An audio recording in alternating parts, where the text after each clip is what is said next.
But for that, if you would just let me take a moment to introduce the gentleman that will be doing the pledge for us today. As you know, we single out one of our fabulous veterans that have served our area and served our country, served our world. And today is a pretty special day for the gentleman that we have with us today.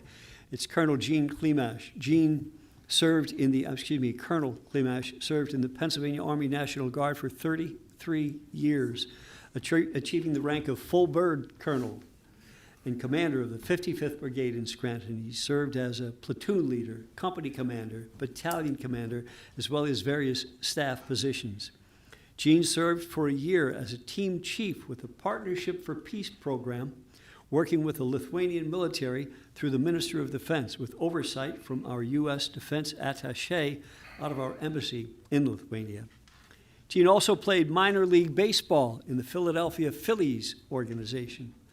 Colonel Klemash's awards include Defense Meritorious Service Medal, the Legion of Merit, the Army Commendation Medal, the Army Achievement Medal, and many others.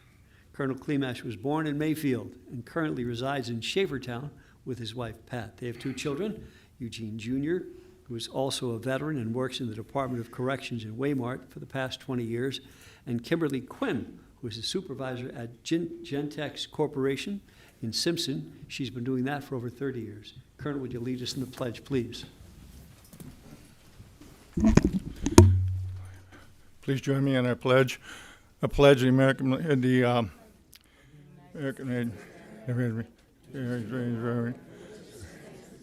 which is reigns under God, indivisible, with liberty and justice for all.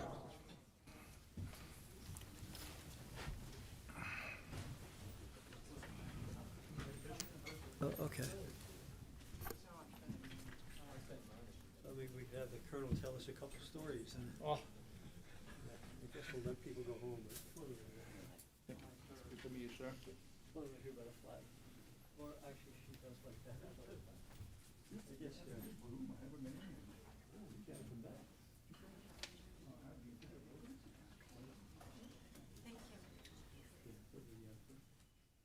We'll use it all. Yeah. 1, 2, 3.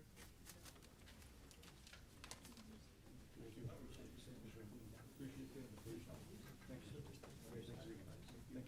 Thank you. Thank you.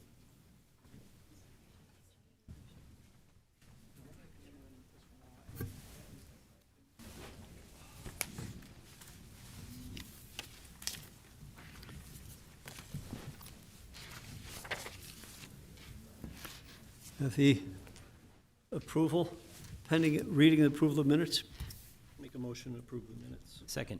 on the question? All in favor? Aye. So moved. Opportunity for the public to address the board on agenda items only.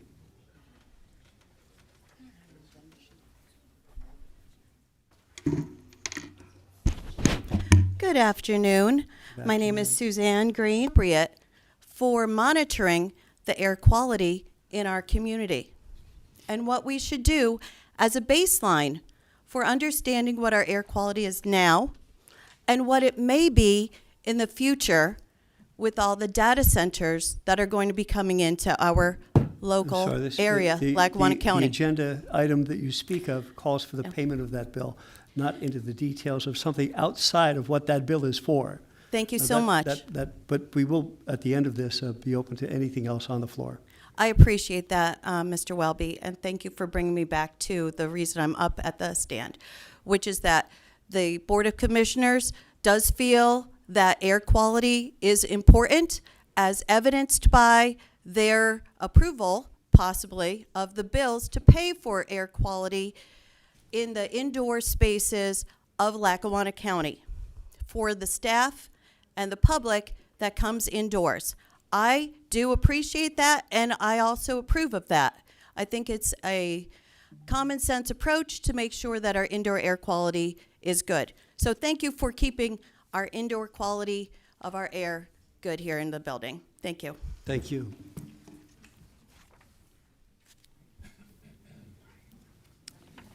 Anything else on non-agenda items? Or excuse me, I'm sorry, on agenda items.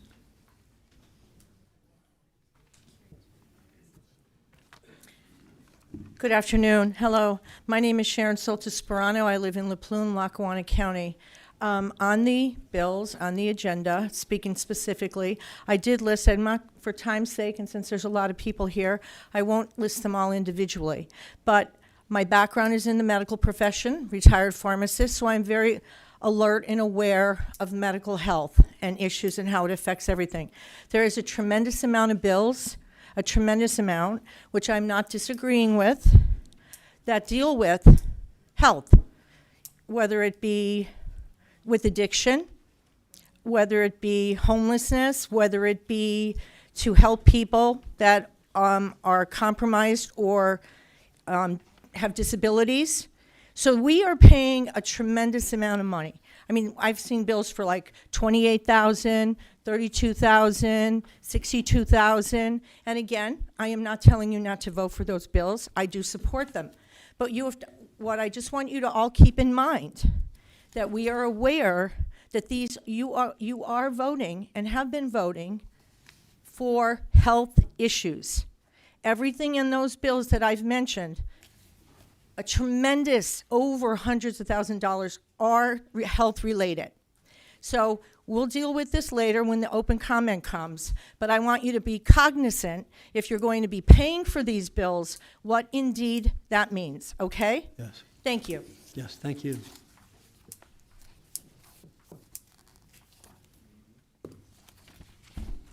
Hello. I just have a quick question, just seeing the agenda now. I was wondering if you could just explain. Oh, I'm Tamara, Ms. Savage Healy. Do I need to spell my name or anything? Okay. I see the very first item under resolutions is going to be adopting the hazard vulnerability assessment and mitigation plan update. I was just wondering if you could give a little insight into what exactly that is. Mr. Chairman, the director will explain that when she comes up to the podium. Thank you. You're going to explain it during the meeting? The director will. Okay. Yeah. All right. Thank you. Thank you. Anyone else? Moving on. Motion 26-0217. This is approving the current payables. Be it resolved, the Board of Commissioners of Lackawanna County is hereby approve and ratify the following payables. Lackawanna County's general fund numbers 403-778-404-529 inclusive, totaling $2,629,905.98. The electronic fund transfers, including all payroll accounts, totaling $9,899,966.65. Adopted regular meeting of the Board of Commissioners, Lackawanna County, held on August 5th, 2026. Mr. Chairman, here to speak upon that is our Controller, Mr. Gary DiBileo. Thank you, Chief. Good morning, Commissioners. Good afternoon. Oh, this- I'm used to morning meetings. Excuse me. First of all, I want to say that all the payables on today's list have been audited and approved by my Controller's office and have been paid. Secondly, after a few questions from the public recently regarding payables, I thought it would be beneficial to the public to briefly explain the process. The Lackawanna County bill paying process is a multi-level process that is and has been in place for fiscally responsible reasons. This system guarantees that multiple eyes and levels of approval are required of every invoice so that, number one, no one person or department can access funds alone, and number two, invoices are paid accurately. On purchasing of goods and services, we must follow the state-required guidelines regarding the bidding procedures and quoting procedures. And regarding that, the 2026 Pennsylvania Department of Labor and Industry public, municipal, and county public bidding threshold is $24,500 for purchases and contracts. So any purchases or contracts over $24,500 must go through that process. For bills and payables between $13,200 and $24,500, we must receive 3 written quotes or telephonic price quotes, which are required. And under $13,200, no formal process is required.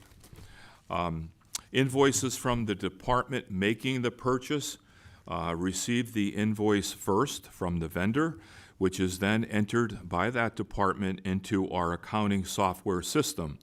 as the first level of approval. After that, the director or designee of that department must provide the second level of approval. That expenditure should be within the department's budget and be deemed appropriate and for the cost approved by the department head. The invoice is then sent to the controller's office, where an accounts payable auditor vets the invoice for a number of required accuracies and then provides the third and final approval by our office. In 2025, for example, when auditing 24,917 invoices from 3,432 vendors/payees, totaling $247,269,328, errors do and can, along the process, occur, but they're caught by our office. Once the controller's office provides that final level of approval, the Revenue and Finance Department is notified, and based on availability of funds on any given day, the Revenue and Finance Department identifies which checks are to be printed by our controller's office and EFTs be processed. So before printing checks, we do one last review. We then physically bring the checks along with the list of EFT payables to the treasurer's office, who provides a last look and a live signature on checks and makes the disbursements of checks and EFT funds transfers with the banks.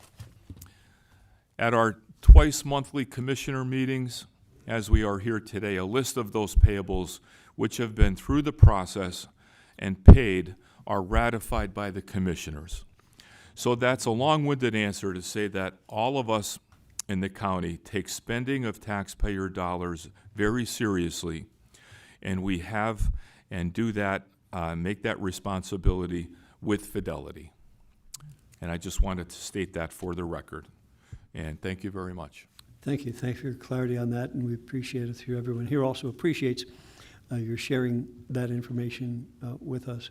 You're talking about the bidding, which we do follow the bidding requirements. What about for professional or service contracts?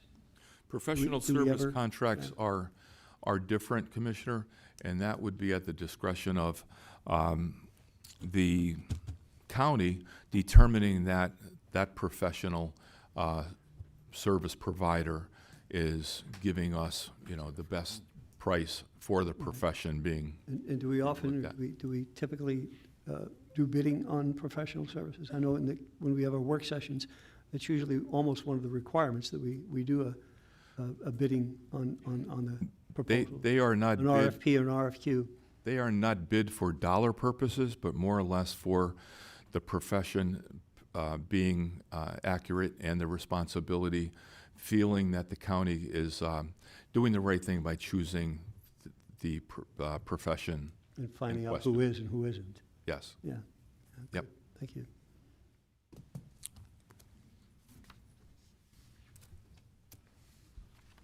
Motion to approve. Motion. Second. On the question? All in favor? Aye. Aye. Motion approved.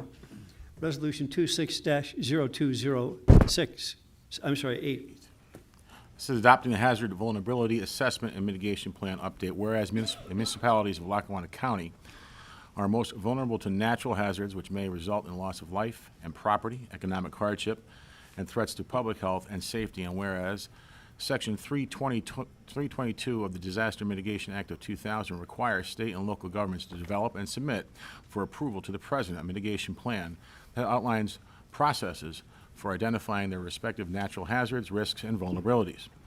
And whereas Lackawanna County acknowledges the requirements of Section 322 of the DMA 2000 to have an approved hazard mitigation plan as a prerequisite to receiving post-disaster hazard mitigation grant program funds, and whereas Lackawanna County's 2026 Hazard, Vulnerability Assessment, and Mitigation Plan has been developed by the Lackawanna County Department of Planning in cooperation with other county departments, local officials, and citizens of Lackawanna County. And whereas a public involvement process consistent with the requirements of DMA 2000 was conducted to develop the Lackawanna County 2026 Hazard Mitigation Plan, And whereas the Lackawanna County 2026 Hazard Vulnerability Assessment and Mitigation Plan recommends mitigation activities that will reduce losses of life and property affected by natural hazards that face the county and its municipal governments. Now therefore be it resolved by the Board of Commissioners of Lackawanna County that the county 2026 Hazard Vulnerability Assessment and Mitigation Plan is hereby adopted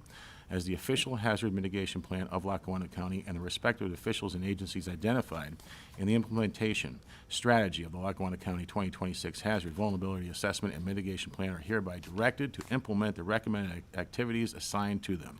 Adopted at a regular meeting Board of Commissioners of Lackawanna County held on August 5th, 2026. Mr. Chairman, here to speak upon that is our Planning Director, Ms. Mary Liz Donato. Good afternoon, Commissioners. As it says in the resolution, we need to be in compliance with the Disaster Mitigation Act of 2000. That was a result of Congress of Hurricane Katrina. Every local government within the country has to have a hazard mitigation plan in place to qualify for post-disaster grant funding. By the county doing the plan, our 40 municipalities then do not have to do their own. They will have to sign on to this plan as well to qualify for those fundings. Again, original plan was done in 2009. This is our third 5-year update. Again, it deals with natural disasters, hurricanes, flooding, tornadoes, droughts, things like that. There is a section there a very small section on man-made disasters, which would be like rail derailments, fires, explosions, gas leaks, things like that. And there's also a section on historic and cultural resources for mitigation actions for that as well. Again, this process has been going on since 2023. Actually, today is the end of the grant period. We were a little bit late because of the government shutdown, but we need to get this in place to be in compliance with for the disaster funding. Any questions? Did all the municipalities participate in this? Yes, they all have to adopt this now that when you pass it. But prior, all 40 have signed on to every update we've had because they know if they don't sign on, they have to pay for their own plan. So it's definitely a benefit to them. Can I ask a question to Mrs. Healy's point? And this actually did come up during the work session. Right. How does this intersect with data centers, or does it not? It's a small section. It's an annex of the plan called Man-Made and Technological Disasters, and it really deals with not industry-specific, but different types of, like I had said, fires, explosions, like maybe plane crash, derailment, terrorism, cyber terrorism, things like that. But again, it's all lumped like non-industry specific with some criteria for that. Okay. Thank you. Thank you. Motion to approve? Motion. Second. On the question? All in favor? Aye. Aye. Motion passes. Resolution 26-0209. This is approving the Area Agency on Aging provider contracts. Be it resolved, the Board of Commissioners of Lackawanna County is hereby approve and enter into provider contracts for the Area Agency on Aging for fiscal year 26 through 29 with the following: Meals on Wheels of NEPA, METS, Homestyle Direct, Serving Seniors, Advocacy Alliance, Jewish Family Centers, United Neighborhood Centers, Caregivers America, Comprehensive Client Care Services, and C-Screen. Adopted at a regular meeting of the Board of Commissioners of Lackawanna County held on August 5th, 2026. Mr. Chairman, here to speak upon that is our Director of the Area Agency on Aging, Ms. Sara McDonald. Good afternoon, everybody. Absent. The Lackawanna County Area Agency on Aging issued RFQ ID 112-26-1103, seeking proposals for 3-year contracts as required by the Pennsylvania Department of Aging State Plan for services, programs, and activities for older Pennsylvanians. These services are carried out through the Lackawanna County Area Agency on Aging, and the subcontractors, Chief of Staff Jeffers mentioned, is authorized in accordance with the Older Americans Act with approval from the Lackawanna County Board of Commissioners to support individuals over age 60 years old at the local level. If anyone has any questions, I'd be happy to answer them. No, thank you. Thanks. Motion to approve? Motion. Second. On the question? All in favor? Aye. Aye. Thank you. Resolution 26-0211. This is approving the purchasing of equipment. Be it resolved that the Board of Commissioners of Lackawanna County is hereby approve the acquisition of 4 pieces of utility equipment from Powell's for Parks and Recreation, Maintenance, and the Roads and Bridges Departments at a total cost of $284,604.25. Adopted a regular meeting of the Board of Commissioners, Lackawanna County, held on August 5th, 2026. Mr. Chairman, here to speak upon that is our Chief Financial Officer, Mr. Dave Bulzoni. Good afternoon, Commissioners. Sure. This legislation approves the acquisition of 4 pieces of equipment from Powell's Equipment Services for the following departments: Parks and Recreation, Road and Bridges, and Maintenance. This equipment includes a Bobcat utility machine and a commercial lawnmower for maintenance, a backhoe for Parks and Recreation, and a heavy-duty wood chipper for Roads and Bridges. The existing equipment, if any, is either beyond its useful life, and that's a familiar refrain that I think you've heard from me, or not operational. In the case of the backhoe for Parks and Recreation, the equipment is not a replacement, but should minimize the approximately $27,000 we expend, and I'll say annually, but it was the last year, and that amount was expended, by departments for either rentals or equipment maintenance. The total equipment cost is $284,604.25. The county has an unallocated portion of funds remaining from the 2018 bond issue, which would be dedicated for use by those specific departments. The unallocated amount in that fund from the bond proceeds is $341,379. So as you're certainly aware from those figures, there's sufficient funding to cover that cost. The purchases will be made under the company's existing CoStarz contract, which is the state purchasing cooperative, and approval is recommended. Thank you. That money was specifically put there for maintenance, roads, bridges, parks, and rec. For a number of different capital initiatives, the amount that I stated was specifically for those departments. Okay.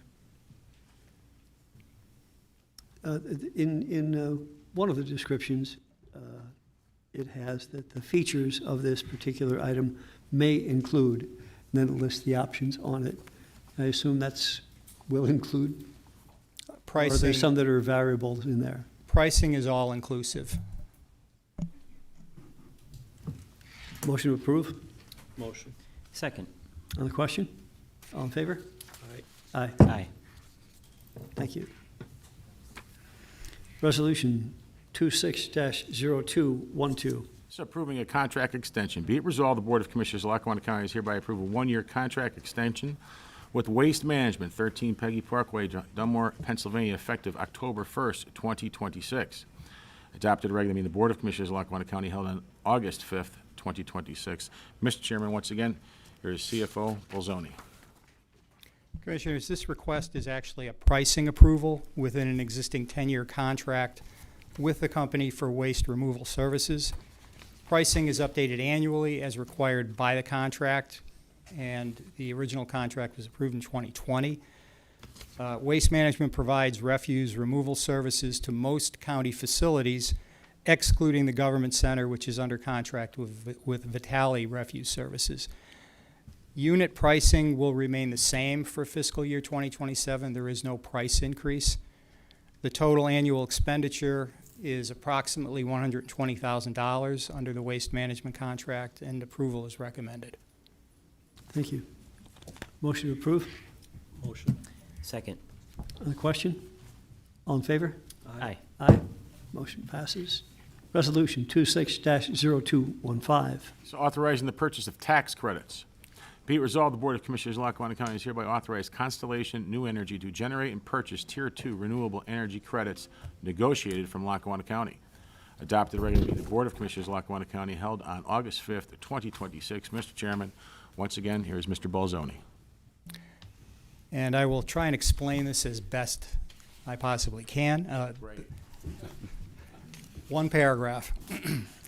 The Commonwealth of Pennsylvania offers what are called Tier 2 renewable energy credits under Act 213. These credits are offered for energy reduction projects, energy consumption reduction projects. The county recently completed a comprehensive $15 million energy savings project and qualifies for those credits.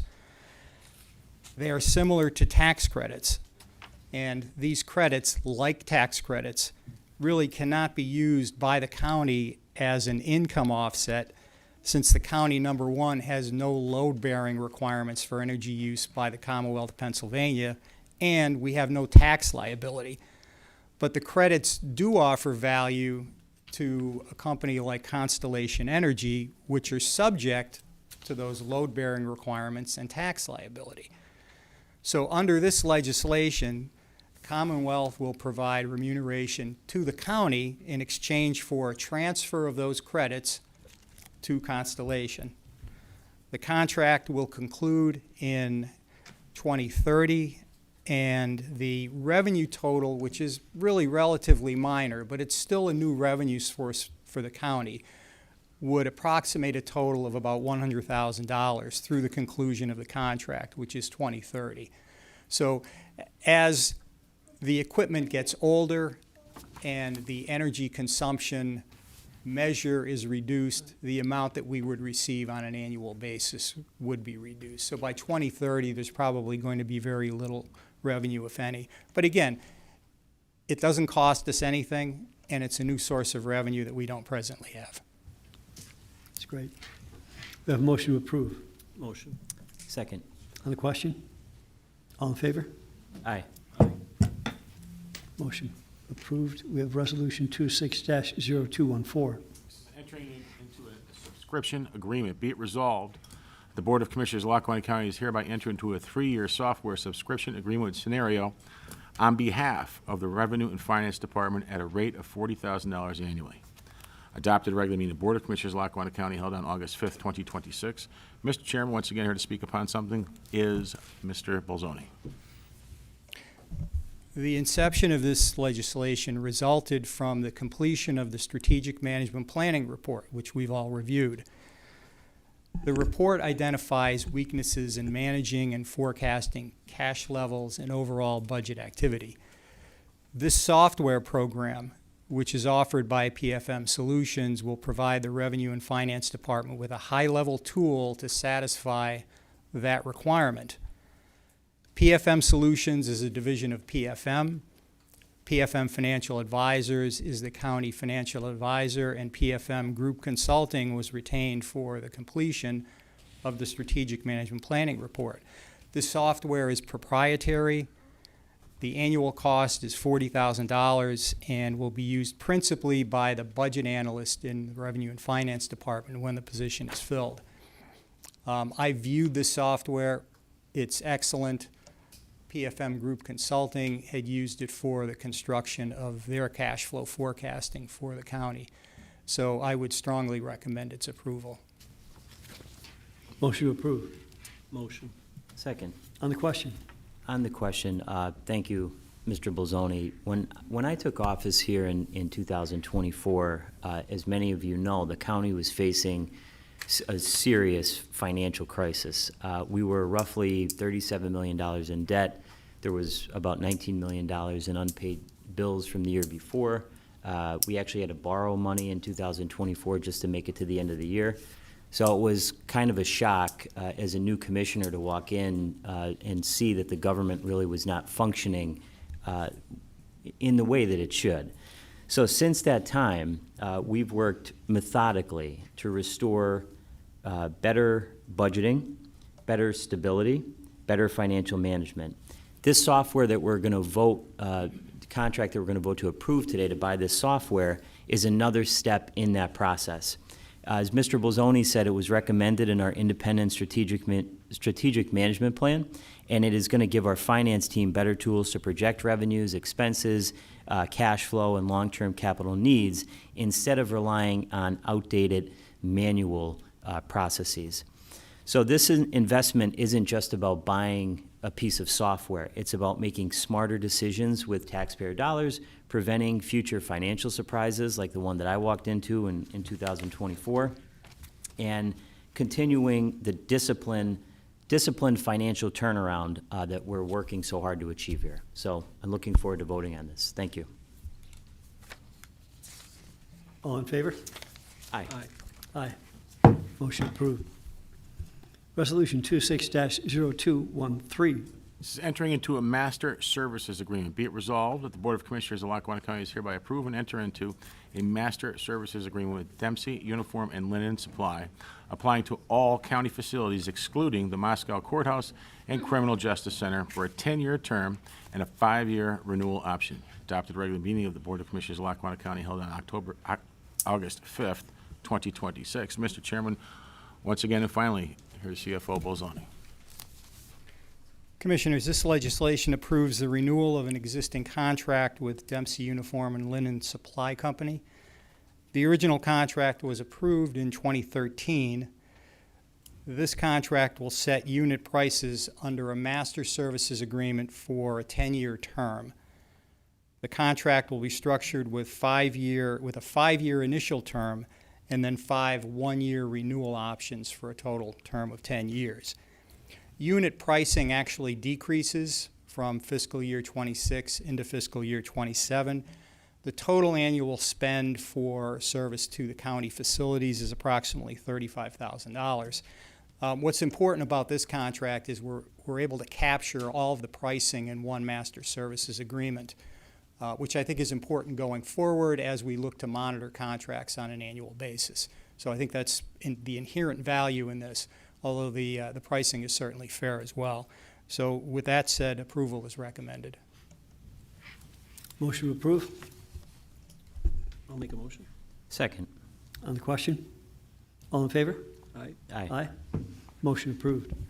Resolution 26-0170. This is authorizing the submission of the Community Traffic Safety Grant. Be it resolved that the Board of Commissioners of Lackawanna County is hereby authorized the filing of a grant with the Pennsylvania Department of Transportation for the Lackawanna County Highway Safety Program, Community Traffic Safety Project. The Community Traffic Safety Program, in conjunction with PennDOT, will address and educate the public on highway safety issues to reduce crashes and fatalities in our communities.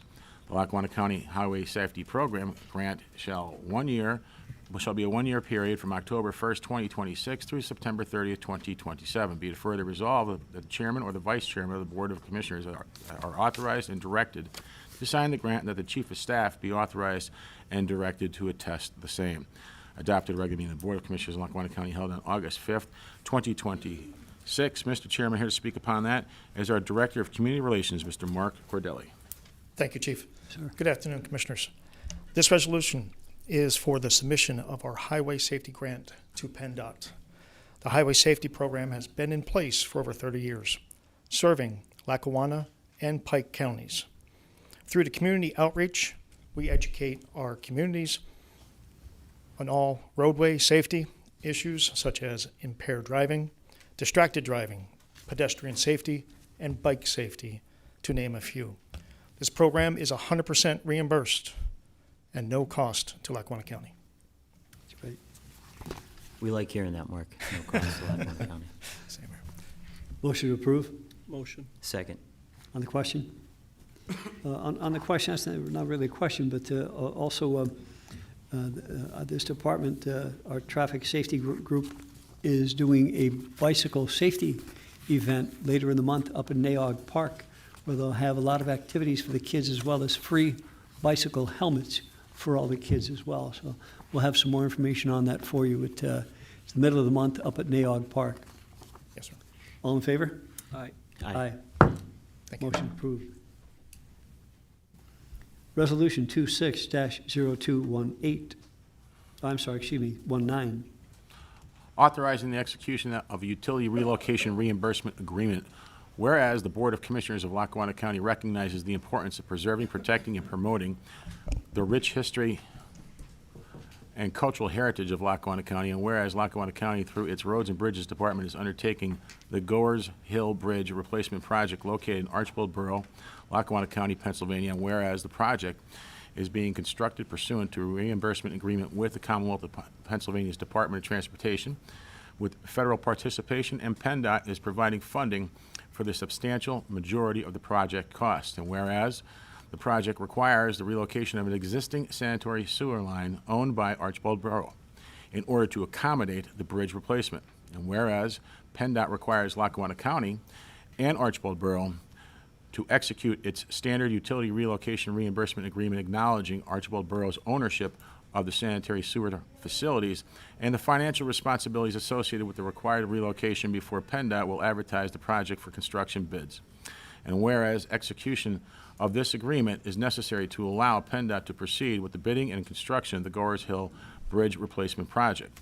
And now therefore be it resolved, the Board of Commissioners of Lackawanna County, Pennsylvania, as follows. Number one, the Board of Commissioners hereby authorizes the county to enter into and execute a PennDOT required utility relocation reimbursement agreement with Archibald Borough, substantially in the form presented to the board in connection with the Goers Hill Bridge Replacement Project. Two, the Chair of the County Board of Commissioners, together with such other county officials as it may be necessary, are authorized and directed to execute the agreement and any related documents required by PennDOT to effectuate the intent of this resolution.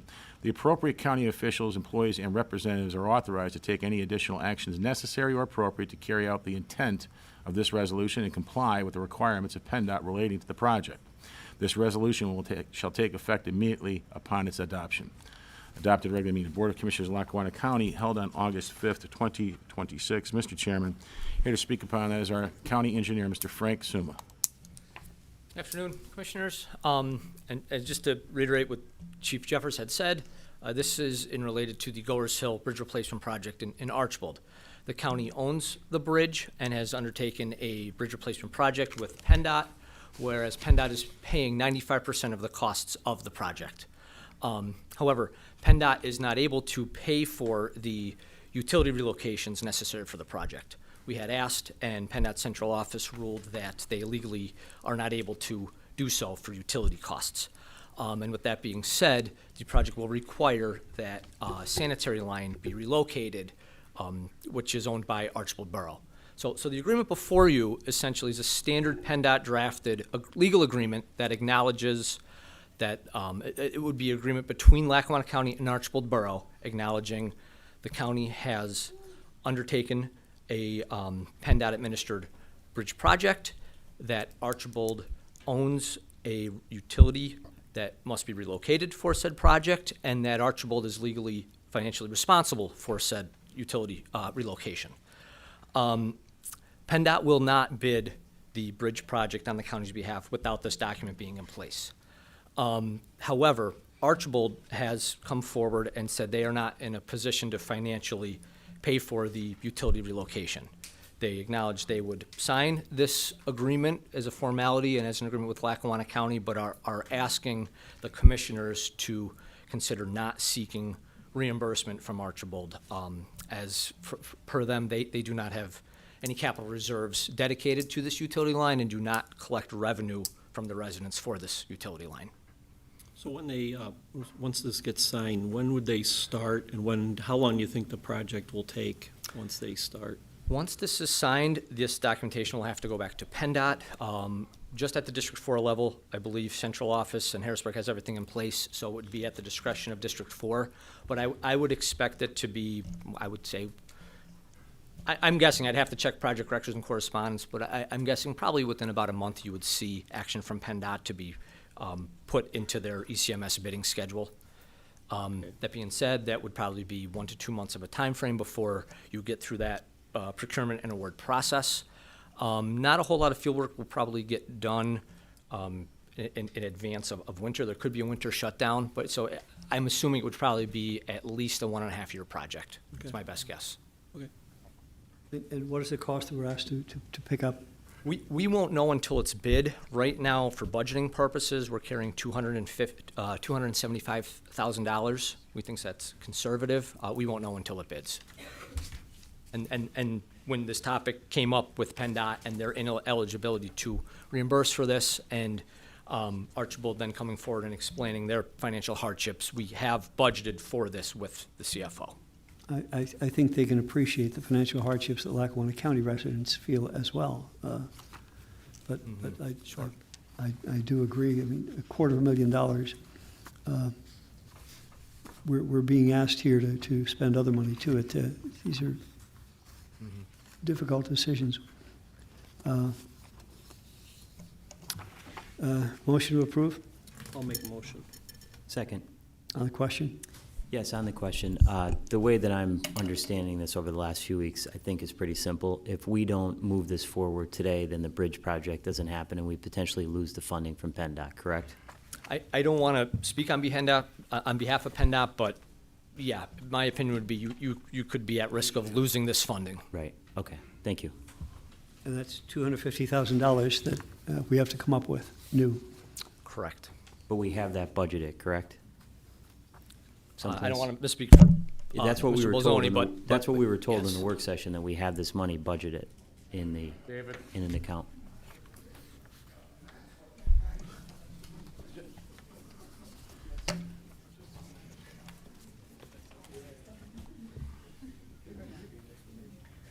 Thank you, Commissioners. Sorry, David. So the 2023 capital fund presently has about 1.5 million in it, and the 2025 capital fund has approximately $15 million in it. So we have sufficient funding on hand in either of those capital funds, which can be applied to a project such as this, which is related to roads and bridges improvements. So the answer to your question is yes, there is sufficient funding available. And could that funding also be used for the for the study? The funding can only be used for capital purposes and for those purposes that are outlined in the bond documents from which it originated. Okay, thank you. All in favor? Aye. Aye. Thank you. Thank you, Frank. Resolution 26-0218. This is reaffirming a designation. Whereas the Board of Commissioners of Lackawanna County recognizes the importance of preserving, protecting, and promoting the rich history and cultural heritage of Lackawanna County, and whereas the Lackawanna Historical Society, located in Scranton, Pennsylvania, has long served the residents of Lackawanna County through the collection, preservation, interpretation, and public presentation of materials and programs relating to the county's history, and whereas the county previously designated LHS as the official county historical society in 1965, and the board desires to reaffirm and further strengthen that designation, and whereas LHS's collections continue to grow, and LHS has undertaken planning to explore the creation of a regional archive, making county-level acknowledgement and support an important foundation for continued development and public benefit. And whereas the county annually supports cultural and historical preservation efforts, including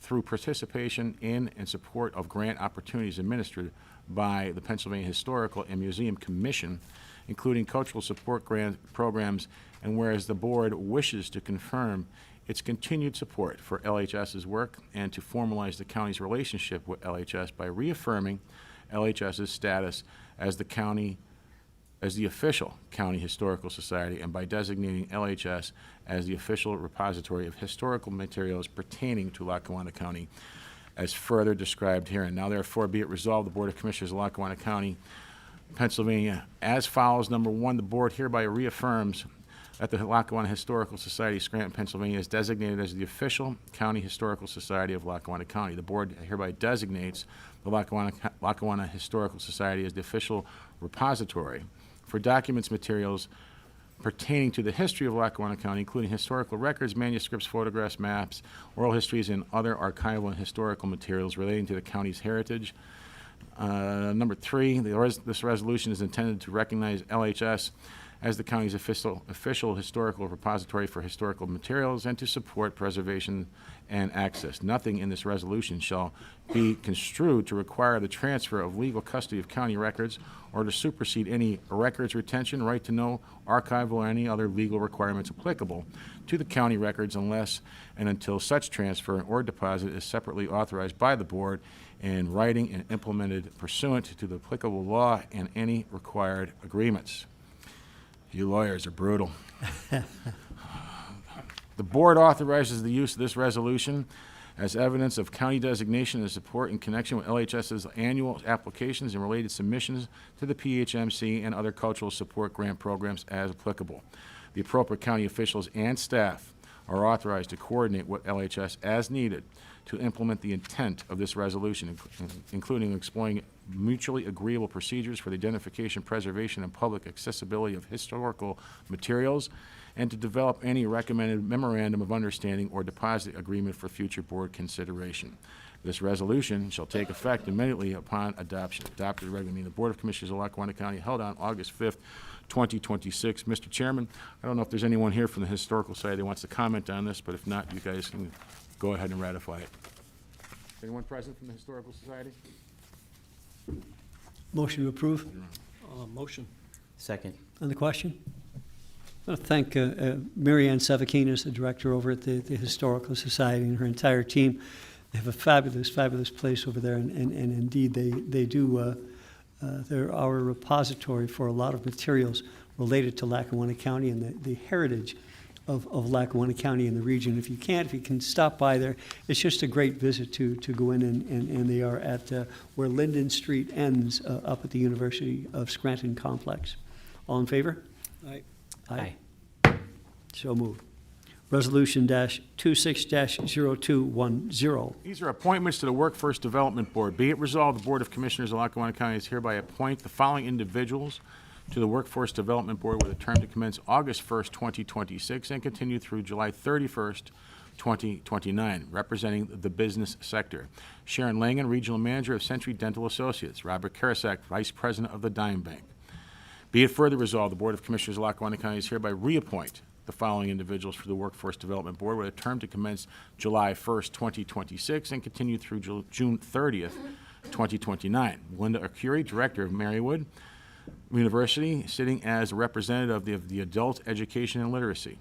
Lori Schaefers, Executive Director of Outreach Center for Community Resources, representing a community-based organization. Adopted at a regular meeting of the Board of Commissioners of Lackawanna County held on August 5th, 2026. Mr. Chairman, here to speak upon that is our Executive Director of the Workforce Development Board, Ms. Virginia Toronto. Thank you. Good afternoon, Commissioners. As you know, the Workforce Development Board membership their structure is dictated by the Federal Workforce Innovation and Opportunity Act.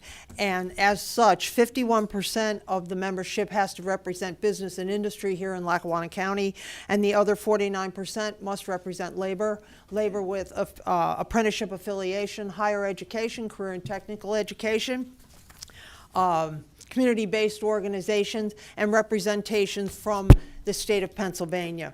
With that said, these appointments and reappointments will ensure the continued compliance of the board with all federal and state requirements. Motion to approve. Motion. Second. On the question? You have the two people we're adding new and those that we're reinstating, they're joining an all-star group that you have over there, and we thank all of them for the time and the effort that they put into making this a successful program. It's terrific. Yes. All in favor? Aye. Aye. So moved. Thank you. Opportunity for the public to address the board. And if you would, if you're coming up to the podium, keep in mind we have a young little guest here who's been absolutely stellar to go through all of this and not a peep out of her. Just a wonderful young lady there. Just be careful as you come up.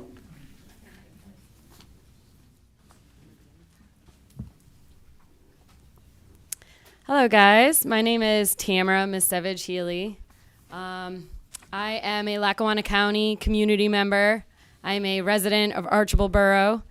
I'm a mother of 3 young children. By profession, I am an industrial hygienist.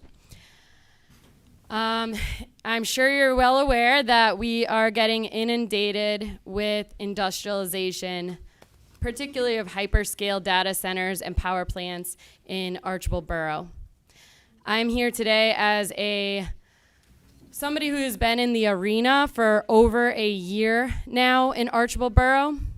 When I say it feels like we've been at war, it feels like we've been at war. My entire life has been upended. So much of every day goes towards correcting this, figuring out what is going on, and how do we move forward. These developers are not going away. In fact, what we've seen is they are expanding. I actually like to call it cancer. If you guys are watching what's happening in Salem Township, they get in and they spread. And they don't care what you say. As an industrial hygienist, I have given several professional lectures on the health hazards, on the safety hazards of this development, on the reckless zoning, on all of our laws in Archibald that have been broken and bended and twisted for this industry. And we never got answers as to why. I am tired. And what these developers do is they don't care about my profession. They don't care if hundreds of voices show up. They don't care if thousands of voices show up. They don't care if you have a lawyer. What they will do, you will deny the application based on legal grounds, and they will say, we deem approval anyway. You will say you are not providing enough evidence to meet your burden of proof on the conditional use hearing, and they will hand out boxes full of papers saying why your opinion is biased. If you did not see what happened yesterday, 6 members of our council supposedly are too biased to even have an opinion or a vote on their development. This is what they do. They use tactics. They don't care what you say. They threaten nonstop. And what it's going to come down to is a legal battle. As you see, we are already in. And it's going to escalate. And every single one of these is going to be a legal battle. And what do you need in a legal battle? You need evidence.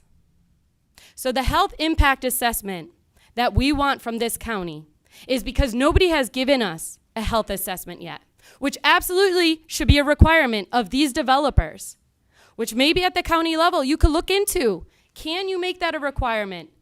That any heavy industrialization needs to provide their own health impact assessment at the county level before it gets approved, because they have the burden of proof. But right now, that protection is not in place.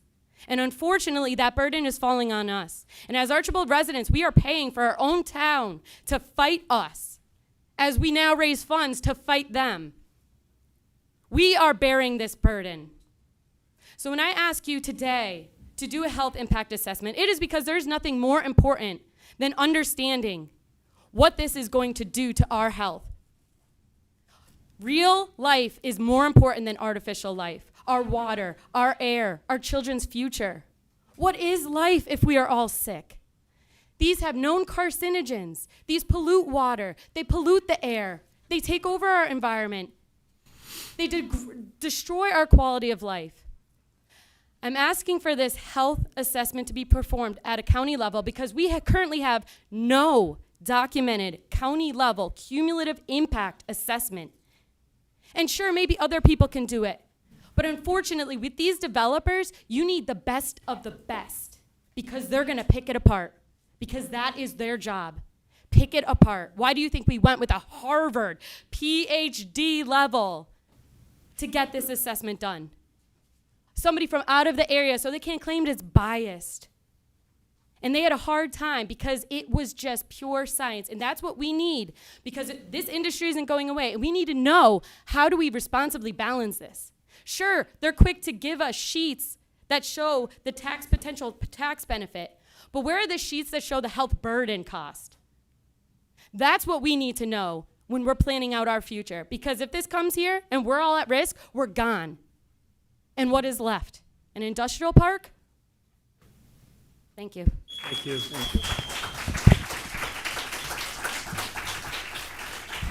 You know, I want to, first of all, I want to thank everybody for coming. I know this is going to take a while, but, and I hear you. And I did study that, the assessment that the Cork report is what I call it. I did study that. And I know that anybody could take a crack at what it reported and what it said, which I did. And, you know, I wanted to know, that was based on Wildcat Ridge. So I put together, you know, my own cumulative impacts assessment. And basically I'm using their own weapons against them. You know, I'm obviously using AI to help me figure this out, but just to see, I wanted to see what would happen. And I'm not going to read this whole thing right now, and I'm going to sit down with the other commissioners and with our solicitors and just go through it. Because we're looking at possibly doing the same thing I just did and at an estimated cost of around $165,000. So I said, well, let me take a look at, just like when something breaks at my house, I try to fix it first before I hire somebody. But anyway, you know, I put everything in. I put the whole entire study in, and I said, all right, let's take a look at if we were going to do it all across the Lackawanna, the proposed campuses throughout the county, which, you know, there's, 13 proposed campuses right now. So, you know, we all know what it said in their report. You know, Wildcat Ridge, approximately 8.3 to 14 million in health-related damages. Well, you know, if you look at a full build-out in Archibald, you're up to 42 to 84 million. And then county-wide, 13 projects, you know, you're 100+ million. So, like, it just keeps going and going and going. It's no different than if I have a car idling in the building, in the parking garage, what's the damages that, you know, if I'm out there breathing that air, or if every single car in the parking lot was running? Well, obviously, it's just multiply it by how many cars are running. So, you know, I took that approach, looking at things, and I know it's not scientific, and I know it's not official, but I'm looking at it like it's pretty darn accurate, what I'm looking at. So, you know, these are just, I mean, some of the things that I see, that it just compounds and compounds and compounds. But again, you know, we certainly are for doing this health assessment, and I want to assure everybody that, you know, I'm on board with doing it, but we have to look at funding it. It's not in our budget. Everything that we do here goes back, and it all comes down to money, so we need to talk about that. We've also been in discussions with the Pennsylvania Economy League, which we had a meeting the other day, doing a regional comprehensive study. So, you know, we're not by any means blowing this off. We're looking into it and what our options are going to be, but also trying to be cognizant of the fact that we have to spend taxpayer money. So, you know, we have to watch everything. Typically, when we do things like this, we put out RFPs or RFQs, so we get to see who's out there and who does this kind of thing, which we haven't done yet. But again, you know, just me, just little old county commissioner sitting here and doing my own computer work, I was able to figure out, in my mind, a lot of the things that you're talking about. So, you know, we need to discuss this a little more. It's certainly on our desk. We're ready to do something, but we have to discuss it. So we're in the process of doing that. And again, we'll go over what I came up with. And again, it's certainly not scientific, but in my mind, it's pretty darn accurate. And the other part too is, you know, when in my first administration, we created, along with Governor Wolf, the health department here in Lackawanna County, which was going to be a cutting edge. You know, the state wanted to kind of step away from doing their health department, but put it out to the county, so the counties would have a better hands-on deal and could control things a little bit more. Well, I could tell you, if I didn't shut it down, but if this health department was still in business, they'd be spearheading this right now, our health department. And that's what part of their job was to do, not just looking over, you know, different situations with people that don't have insurance and things, you know, different diseases. I mean, this was born after the COVID event, which was a nightmare, but, you know, that's what the one reason this was so important, that we had our health department. We still have the building. Most of the employees still work here. They're just in other departments. But again, that would have been key to what we're fighting right now. They would have been leading the charge on this health study. So, you know, it's unfortunate that we don't have it, but we'll figure it out, and we'll get looking at these things, and I can assure you that we'll have an answer for you, and we're going to figure out something. So, but I just want to thank everybody for coming. So, Can I just want to say really quick, because I know there's a ton of people to speak, just correct two minor inaccuracies. Number one, this is in the budget. The first thing, weeks ago, I had met with both commissioners and other people from our staff here, and I asked them if I could go out and get a proposal because it's a professional service, and that's what I did. So I did that with their approval. They gave me the green light to do that. Once I got that from Dr. Cork and his team from Harvard, which is the same group that did the study in Archibald for the Wildcat Ridge. I then met with our CFO and said, can we find the money for this, $165,000? And we did. We do have it in the budget. So that's number one. Number two, I haven't read Commissioner Chermak's report or whatever, but I would much rather have a report from an actual scientist and public health professional. I'm not equipped. And I say that with all due respect because I'm not equipped to look at these figures and try to dissect what they actually mean. That's why you want to hire professionals. And in terms of whether this has to be bid out, also met with our solicitor and asked him if this was a professional service and did it have to be bid out. And I was told, no, you can do this, you can get the proposal, and I got approval from the two other commissioners. So that is kind of where we are now, and I'm sorry because I don't want to hold up anybody from speaking. Thank you. And to that, we agreed that we wanted to look at a proposal, but we didn't say that we would accept whatever proposal it is. Commissioner Gahan at almost every single work session, when we have a professional services proposal in front of us, asked almost every single time that we have an RFP or RFQ for it, so that we know that we have the best person that's qualified and the best that's out there doing the job. And I don't think there's anybody that would disagree with that. Another issue that we face is at that time, at the work session last week, I thought we all agreed that we were going to seek out participation on this for the support of this, particularly a buy-in by the communities. And it's important that all the communities that are involved do a buy-in. We said, and a number that was used, even if it's $1,000, it shows buy-in by that community. I spoke to one of the communities yesterday afternoon, and they agreed that that would be good. They also agreed that there's communities that shouldn't pay because they're not going to be affected by it. They're too small or too compressed to be in the position that so many of our communities are in. Another concern is if we do the county-wide assessment, and we do that, you cannot, in Archibald or anywhere else, use that study because it is not specifically relative to your community. There's a lot of things that we have to consider before we pull the trigger and spend $160,000 worth of taxpayer money. This morning, Friday, Monday, and this morning, I spoke with DCED about their participation on it and for them to take the lead. This is something that's not just facing Lackawanna County. It's not just facing your community. It's facing the entire Commonwealth. This morning we had County Commissioners of Pennsylvania seminars and convention going on since Sunday. And this morning there were two sessions that I attended. Commissioner Gahan and our chief was there for one of them as well. And at both of those that I was at, they were full of sales pitches and bull crap, if you'll excuse me on that.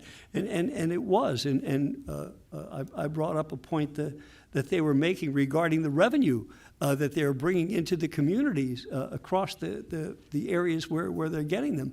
And that was bold. They were talking about Loudoun County, that they said they take up, I think, 2 or 3% of the land space there, but 40 or 50% they provide for 40 or 50% of the tax revenue. But what they didn't say is that tax revenue comes from taxes on the contents of the building and a whole separate real estate tax that we do not have. And also Pennsylvania instituted tax breaks for these properties a long time ago. We need to get that changed. They're telling stories that just aren't true. It includes the health assessments too. But we have to do this right. We can't just jump in, spend $160,000 at the first thing that walks in front of us without knowing that it's the best thing that we have available, and also not knowing if we have DCED or the communities. $1,000 isn't much, and it doesn't add much to the total cost. But it shows commitment by a lot of people, and I think that means a lot too. But DCED, for them to take up the job and do it with in mind that the model that they would use could be used for every community across our Commonwealth. This isn't something we just say, oh, okay, let's take that real quick. We have to be smart about this and do it right. I'm sorry. I just want to add one point. If that was the case, then why did they tell me to go out and get a proposal? I went out, I told them there's a team from Harvard that has done the same work up in Archibald on one of the data centers. And I said, would it be okay if because I don't want to waste anybody's time, would it be okay if I went out and I got a proposal from this Dr. Cork and his team? Yes, absolutely. So that the idea that we're just jumping at the first thing is not the case, number one. Number two, Just today at this meeting, we've spent well over $500,000 on equipment, on software, on this and that. You're trying to tell me that $165,000 that we have in our budget, which is less, which by the way, is less than 0.1% of our $181 million budget. You're trying to tell me that that is too much money, or maybe we should find somebody else? I've been at all these meetings. I recognize a lot of faces in this room. We don't have any time. There is no time. The time to do this, and I'm saying this with all due respect, the time to do this is now. You heard Tamara Healy get up and speak, and she's one of the leaders of this group, and I have a ton of respect for her. She nailed it out of the park today. And we're worried about RFPs and RFQs. Again, I asked that question. I got approval before I did this because I didn't want to just waste everybody's time. I have the proposal. We have the money. And why are we asking DCED to get involved? I don't know about anybody else, but the state right now is not really the one that I'd want to be driving the bus here on anything. That's number two. And my final point is, I've talked to council members throughout this county. We had a meeting, coffee with the commissioners, with every council president in the Mid and Up Valley. I talked about this health report. Everybody's for it. Now we want to wait to have them kick in 1,000 or 2,000 or 3,000. If they want to do that, that's great, but it shouldn't delay what we should be doing. And by the way, to Tamara's point earlier, these boroughs are cash-strapped because they're getting bullied and buried by high-priced attorneys from all over the country. God forbid the county step in and try to help them. We want to turn around and ask them for $1,000 or $2,000? I mean, I just don't understand it.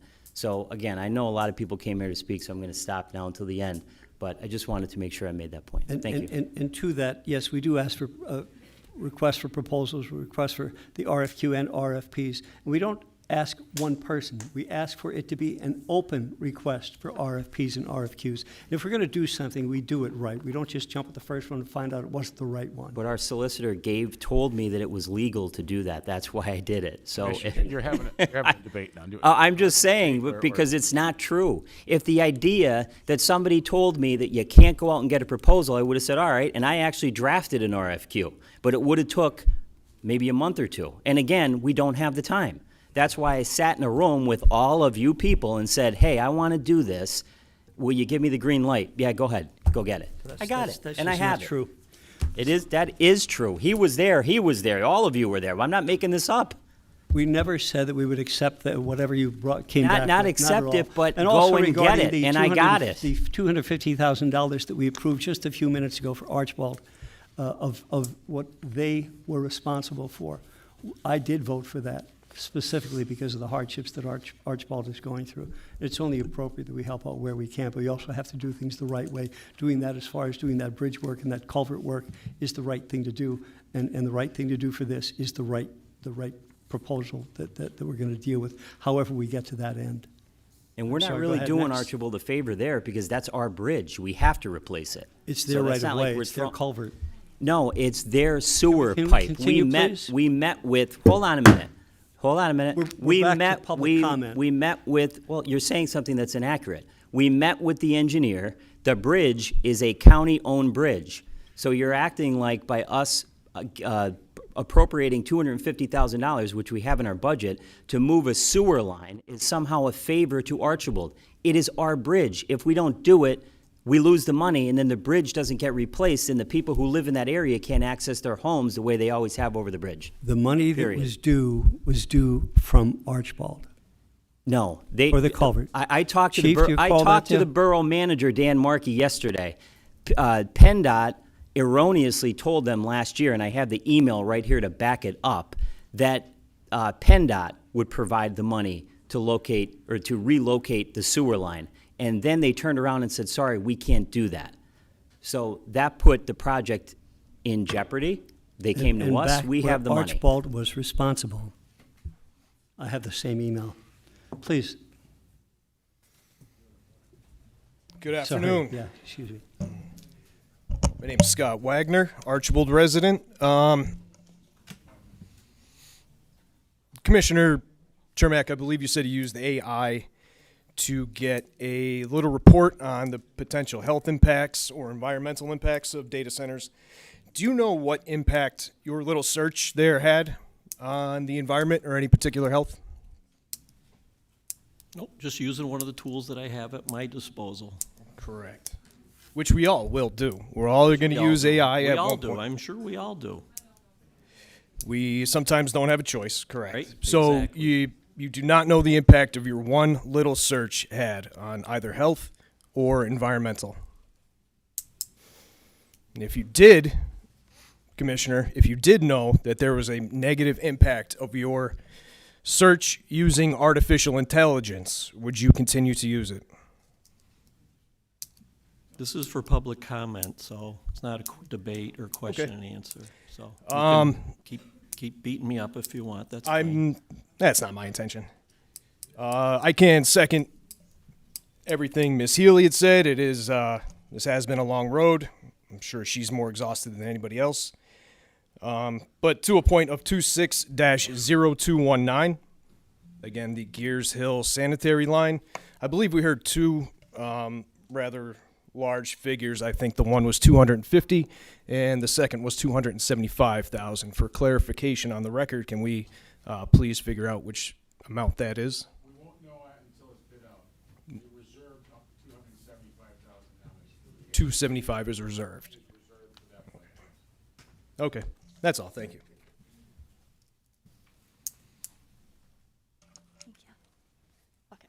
Hello. Do I need to say my name or anything? Kaylee Cornell. I live in Archbold, Pennsylvania. Hello, everyone. But anyways, I'm just here to support the countywide health impact study. And I have to agree. I read Commissioner Welby, your comments in the paper about it, and I did actually somewhat agree with your thought process at first, how, we should take our, I don't want to say take our time with it, but, look at if we could get partners involved to help pay for it, things like that. But like Tammy said, I'm trying not to cry. We've been fighting this for over a year now in Archibald, and it's really just taken over our lives. And we're just pleading with you to help us in any way in Archibald. I know Commissioner Gaham has been coming to almost every single meeting, and it's just been amazing to have him there. And I don't know, for those of you that haven't been coming to the meetings, I just want you to understand how difficult it is.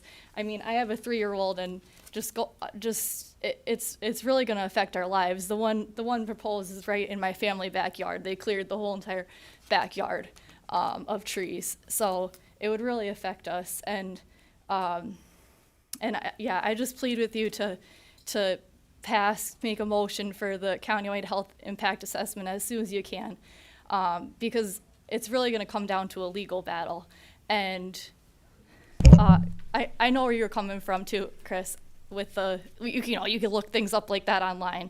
But going to the hearings, you see that it's all about the person's qualifications. So that's really the most important thing. That's what they'll pick apart in a legal hearing. So just coming from someone that's really reputable is one of the most important things. I'm sure the solicitor knows that too. I wouldn't be completely opposed to an RFP if it was within like a month or two or something like that. But yeah, it just seems like Commissioner Gahan really did the back work, and I would just really appreciate if you just help us. Chris, when I worked for the county, you were one of the most upstanding people. I remember coming in at election night, 9-10 p.m. You were helping us carry everything in, and you were really there. So Still doing it. I miss seeing you every day. So I just really ask you to help us in Archibald any way you can. Thank you.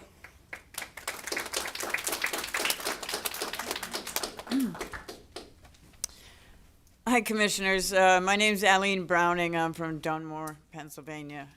So I want to talk to you about this health impact study because at first I didn't know what I was going to say other than please do the study and make sure it includes the Lackawanna Energy Center and how that correlates with the data centers, because it's the #2 polluter in our state. It's part of the Dirty Dozen. and you guys can Google that, and how it's going to impact those who've already been affected by the specialty records cancer cluster. So I have 418 victims that were poisoned with TCE, PCE, MIBK, vinyl chloride, benzene, chloroform. They were dumped into the mines, dumped into Stair Creek, dumped into the Lackawanna River, and buried in barrels in the woods. I already filed all the right to knows. I know everything about it. So I want to believe that you're just being naive when you say, well, we can rely on the state to do that assessment. I have a letter. I'm in custody of a letter, and I can establish a chain of custody for that letter from the DHHS. They provided a letter to specialty records for them to show employees. The sole purpose of this letter was to sit on management's desk. Luckily, one of my victims, who was no longer with us, stole it from management's desk. His widow held on to it, knowing one day she'd need it. In that letter, the Department of Health and Human Services references OSHA 200 logs where individuals were exposed and reported that there were no exposure events on record, even though one of those exposures had resulted in the death of a 29-year-old man, a man who hadn't even started his life. He was the father of 2 young boys. He was 29. That was the first victim. My parents both had lung cancer at the same time. They died 2 years apart. My dad, in typical guy fashion, didn't take it as gracefully as my mother. I begged him to do the chemo because I was closer to him than my mom. He was my best friend, and I couldn't imagine losing him. I mean, he was so active and young, and he could outrun the 3 of you guys any day of the week. And I watched him disappear, like he was disappearing into a sandstorm. He turned to bone right in front of my eyes. My mother, she was more graceful about it. You know, she stayed lucid all the way up until her final hours, and the nurses said they'd never seen anything like it before, because usually by the time they're that sick, they already start interacting with the other world. And my mom stayed until her last breath, telling me that I was her best friend and telling me that she loved me. How are you going to protect us from that? I got 2 Oliphant Council members and 1 Oliphant solicitor who were sick. The solicitor's dead. I got 2 council members who are sick. They can't even protect themselves. How are they going to protect us? So I urge you, if you believe in the state, to smarten up right now, because the state will cover their mistakes. We cannot rely on the state here. We need to rely on each other, and we need to vet someone to do this health impact study immediately before you're all standing around watching your families vanish.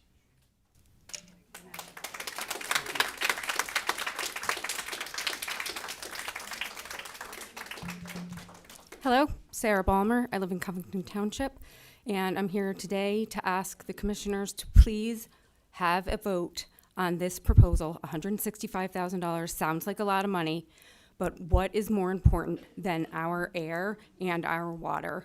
I have to tell you, I live in Covington Township, and I have zero faith that they will protect our air and our water from the data centers, because they're already on their way in.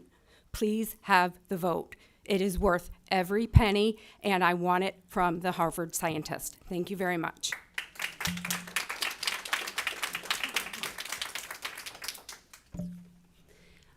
Hello, good afternoon. Thank you for listening. My name is Carolyn Mazzanti, and I live in Einan.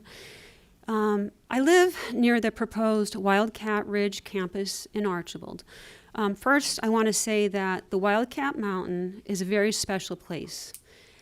This is the mountain that the developers want to put data centers on.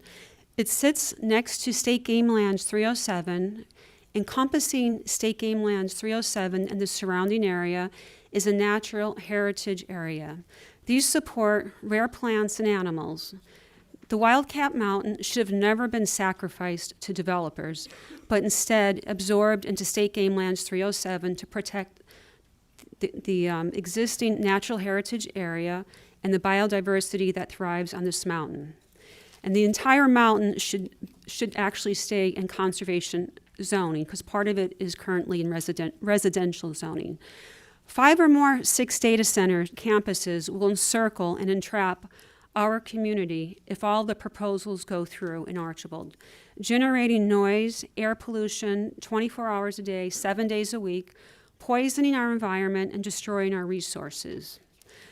Wildcat Ridge campus will have 588 diesel generators, which will disperse a wide array of toxins affecting human health and can cause $3.3 million to $124 million in annual health damages across Lackawanna County.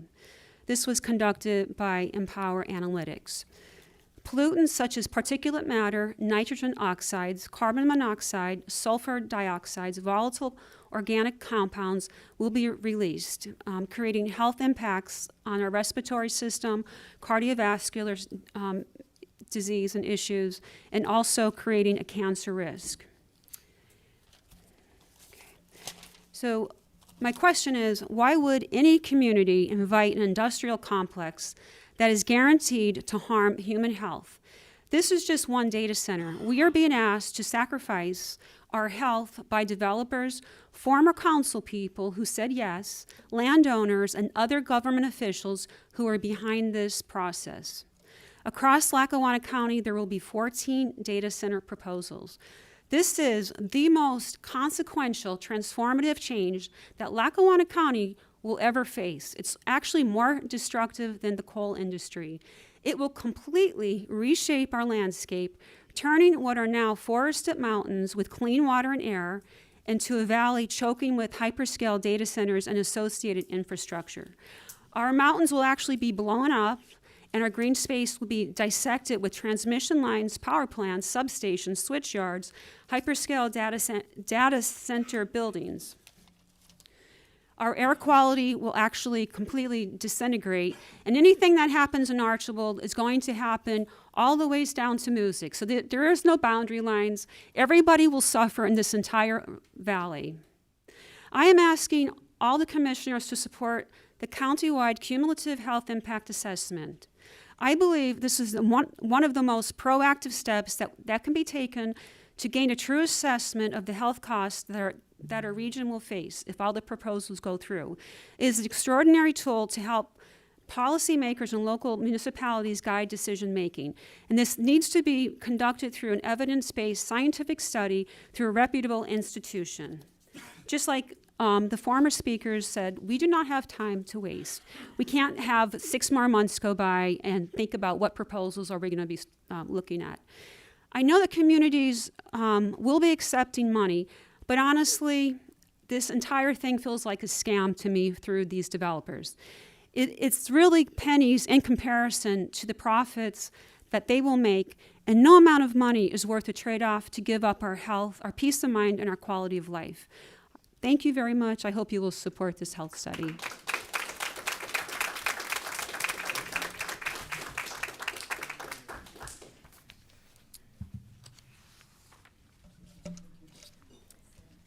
Hello, my name is Sharon Soltis-Sperano, and I just wanted to, I had a whole bunch here, but everybody said so much, I don't want to duplicate them, so I'm going to pretty much cut to the chase. I've been listening and listening and listening to your comments. I read Commissioner Welby's comments in the paper. However, you guys are acting, Chermak and Welby are acting like this just popped up. It did not. I was at the Archibald meetings. In the summer, I was at Blakely. Archibald passed last year in December, all the changes. This is nothing new. Do you not read the paper? The paper reports it all the time. I mean, like, seriously, a deaf, dumb, and blind is what's happening here. But I'm going to tell you what I feel. This is my opinion, educated opinion, based on my facts that I've revealed. First of all, Commissioner Welby, I believe, has a big conflict of interest with the data centers, and this is a roadblock and a specific stand down on his part. He had $100,000 given to him for his campaign from Marty Flynn, who has admitted that he has a 15% interest in data centers with Al Patel. Now, I'm not going to just leave him alone. Let's go to you, Commissioner Chermak. I have it right on my phone, so I will gladly show it to you or anybody in this audience who wants to see. I was not at your private meeting for financial support for a gathering for you, but someone sent me a picture of your board for the speakers that gave a list of your executive board fund, the people, the fund people. That executive board consisted of, right on the board, Jim Marzolino and Butch Krieger. So, like, what's going on with them? I mean, why are you roadblocking? You're not sitting here saying we need to make a decision. We need to look at that. We need to find the money. We need to check with the municipalities. These municipalities are their enemies. They're enemies because they could have stopped it. Now, we've got lawyers here. Can you please start looking at the law? Check out the precedent case sets underneath the Pennsylvania Supreme Court. It totally holds in there that you do not have to cite every legitimate land use, as long as the municipality uses their police powers of protection for the public health, safety, and welfare, not to cite that land use. Well, I don't think we need data centers. We've got the United States' largest landfill sitting at Keystone and Troop in Dunmore. We've got the world's largest aside gas plant that only is assessed at $335,000. It took $160 million to build. So we've got carbon dioxide coming out the yin-yang. And it's already known factually that that's what data centers do. And we're not dealing with one. We're dealing with 50-some to 100. You are sitting on your bum doing nothing. And I'm sick of it. And I commend Commissioner Gahan. He is the only one stepping up. And again, you guys are under, Chermak and Welby are under major conflicts of interest of not protecting the people and their health and welfare, not pushing to have the health assessment done, to put it out there, to have the legal background for the individual communities. Because I'm sorry, Commissioner Chermak, but your GTP assessment just will not legally stand. Maybe you could ask P.J. LaBelle to bring you up to date on the law. In addition to the Pennsylvania Supreme Court standing, there's also the United States Supreme Court. The United States Supreme Court has precedent standing that said even multiple housing did not have to be put in a community because it was tied to the police powers of health, safety, and welfare protection. I think you guys better need to do homework. If you want me to spend some time with you, I will.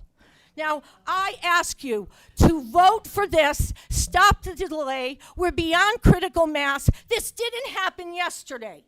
It didn't happen yesterday. You're sitting on your bums, you're playing your games, and Mr. Chermak, I overheard you at the VFW at a political gathering for Joe Sabia.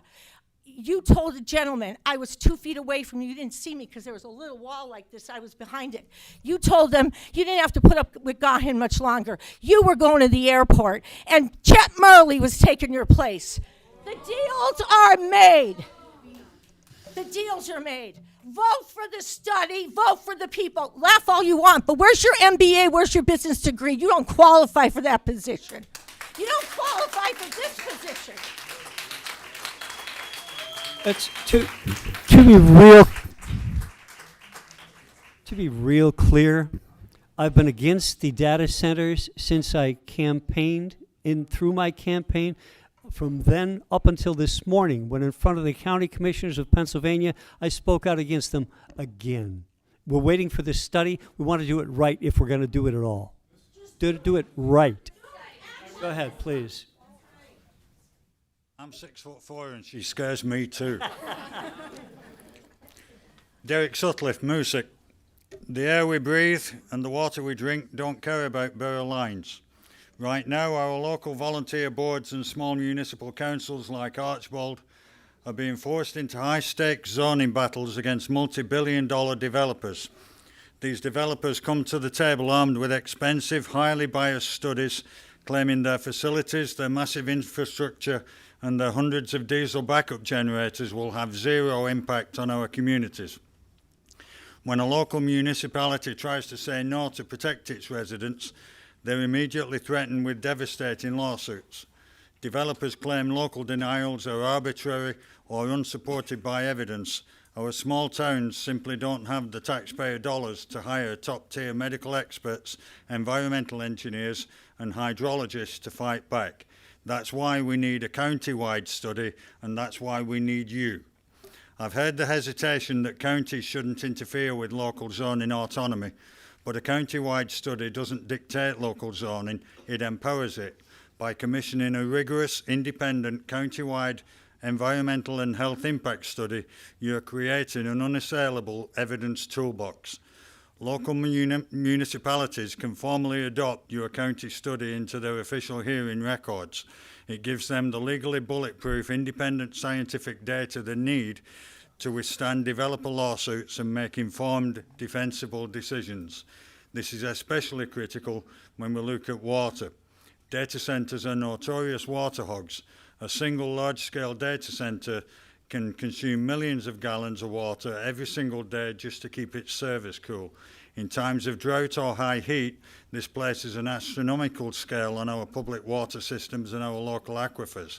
Furthermore, we must look at the runoff and contamination risks.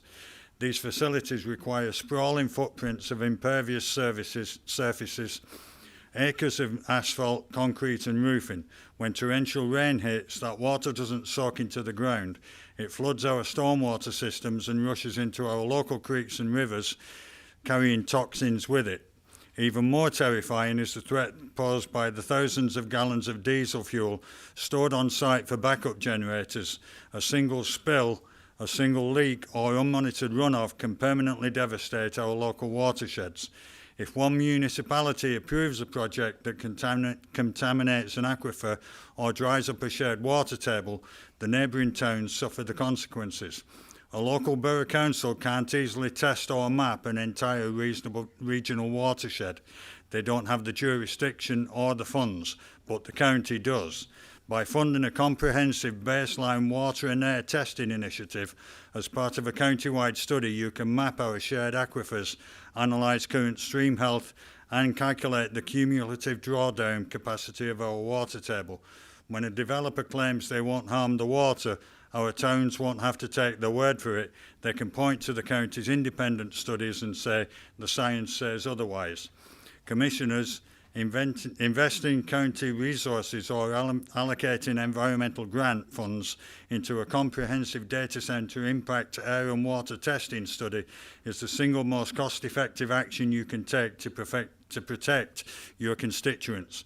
It prevents 40 different municipalities from having to reinvent the wheel and drain their local tax coffers on individual studies. It establishes a uniform regional scientific standard. Please don't let our small towns stand alone against corporate giants. Give them the shield they need, give them the independent data, the air quality modelling and the vital water testing that'll protect our health, our environment and our future for generations to come. I have a few seconds. On September 20th, it'll be the 25th anniversary of me stepping off the plane at JFK. On October 5th, by some miracle, I'll have been married to my wife for 25 years.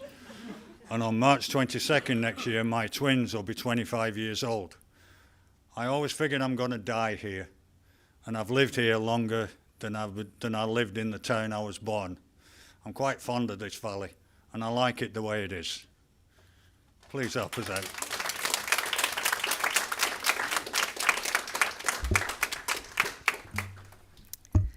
Hi, my name is Heather Luklanchik. I am from South Abington Township. Lackawanna County is such a beautiful place. It's where I grew up and where I chose to raise my family. And I'm proud to be a member of this county. I'm proud of where I came from. But on the other side of that token, I'm also angry. I'm angry that our county has not only one, but two major landfills that cover our landscape and take in not only our garbage, but those of other states. I'm angry that as a former teacher at the Mid-Valley School District, I've had to personally evacuate my classroom due to the foul smell coming into it and impeding my students' learning. I'm angry that after attaining the American dream and buying my first home, I had to leave it due to the horrible smell permeating the walls of that home. I'm angry that as an 8-year-old child, I had to get tested for lead poisoning alongside my brother and other neighborhood children due to the Margell Battery site in Troop near my childhood home. I mention all of these things not for pity, for awareness, because our area has suffered enough. I've watched family members, neighbors, and friends receive cancer diagnosis after cancer diagnosis, including both of my parents, and some of whom have succumbed to the terrible disease. We have been a cesspool of environmental pollutants for decades, and we cannot stand for it any longer.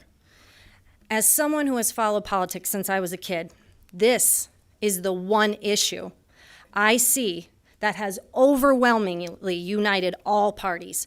No matter what, no one wants this. Republican, Democrat, whatever letter is next to your name, no one wants these hyperscale data centers depleting our resources, polluting our air, and pillaging our land.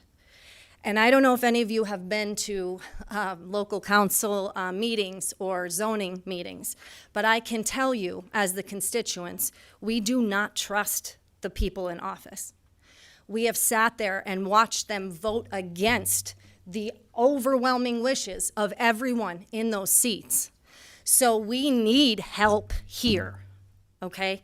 I also want to thank Commissioner Gahan for all of the time he has put into the fight thus far. I have been to meetings in Archbold, Troop, Dixon City, and Oliphant, and no matter where I go, he's in the thick of it with the community members fighting and speaking out. And boy, is it refreshing to see an elected official get in the weeds with us and stand together to support our fight. Commissioner Shermack, prior to hearing you speak today, I hadn't seen a comment from you regarding this study in particular, this proposal.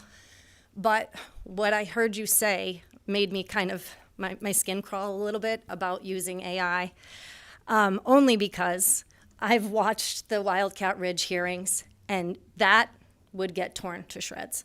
That holds no merit. We all know that. So I hope truly that you see the value of the health, not only of everyone sitting here, but the thousands of others who aren't here that live in this county, the children who are growing up here and don't currently have a voice, but will undoubtedly suffer the impacts of the development of these monstrosities for decades to come. Commissioner Welby, while I'm thrilled to see that you're, quote, 100% in favor of a health study on the effects of multiple data centers in our community, end quote, I'm disappointed to see that you want to essentially shop around. For starters, from what I'm hearing, this study is less than 0.1% of the budget, and I really want you to think about that and digest that, less than 0.1% of the total budget. I believe you can appreciate that the health of this county is most certainly worth that less than 1% of the budget. And time is one thing we do not have on our side. Everyone has been saying that, and I hope you take that away today. This is not some fly-by-night researcher. Dr. Michael Cork is a Harvard graduate who has conducted various studies in the eastern United States. He's more than qualified and experienced. And these data center developers are trying to rush through these processes and in some instances bypass conditional use hearings altogether in order to silence the community. They don't want us to have time. They don't want us to have time to conduct these studies, sound studies, risk assessments, and health impacts, because they know what we'll find. They know upon finding out how truly damaging they are, the communities will rise up and say no. So as someone who has been on the receiving end of environmental hazards for all of my life, I am begging you to approve this proposal in order to give the county and its future generations a fighting chance.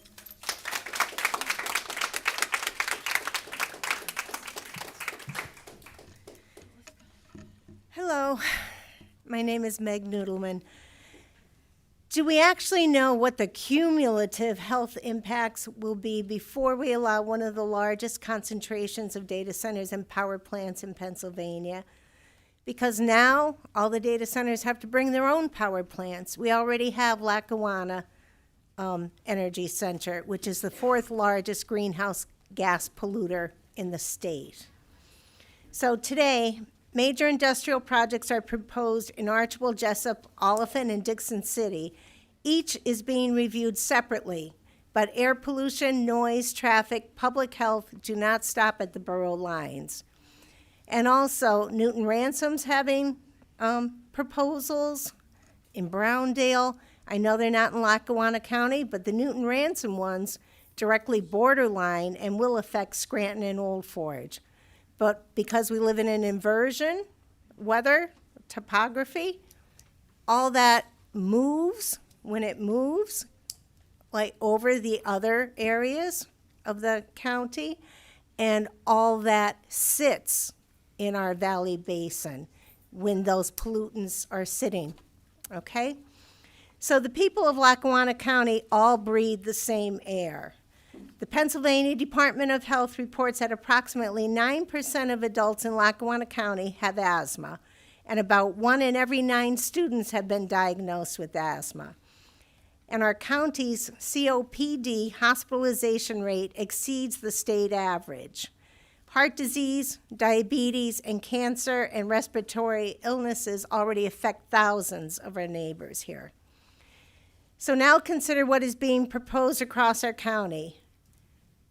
1,000 plus, multiple hyperscale data center campuses. I think we're at 6 plus new proposals are on the table or applications.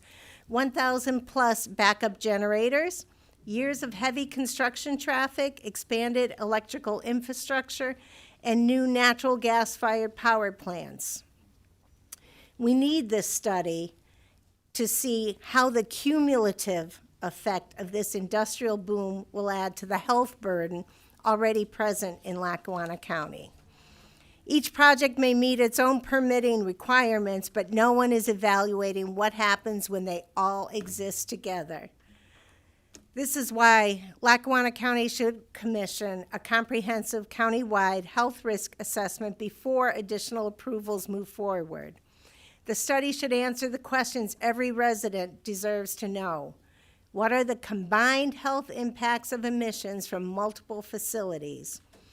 How will cumulative pollution affect children with asthma, seniors with COPD, and people with heart disease and cancer?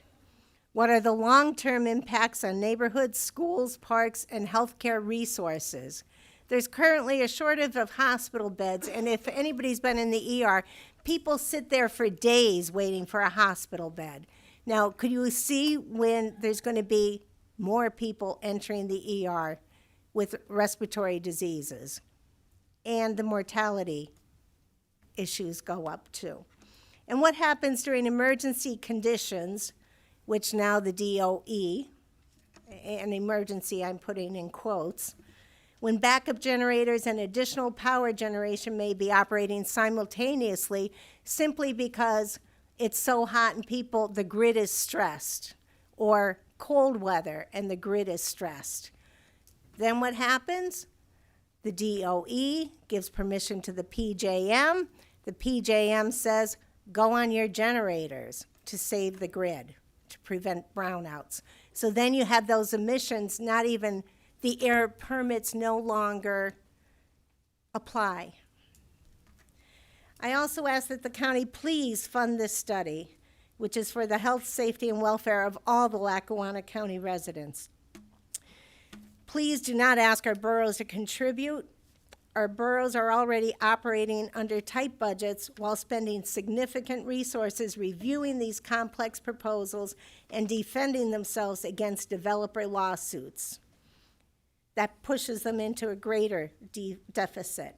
The developers use the lawsuits to intimidate us with their deep pockets, and they know sooner or later they wish we will give up, but we won't.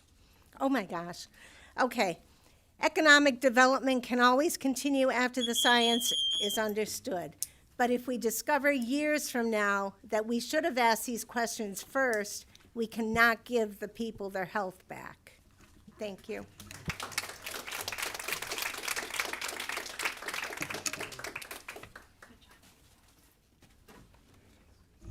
Commissioner Shermack, Mr. Welby, Mr. Gahan, thank you for the opportunity to speak today.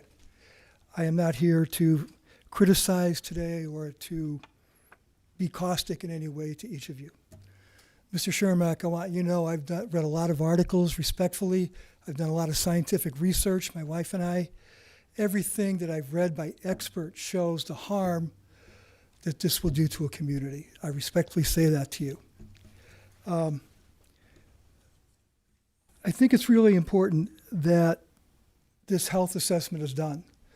Mr. Welby, if you know of some other expert besides Dr. Court that you can get, by all means, get it quickly.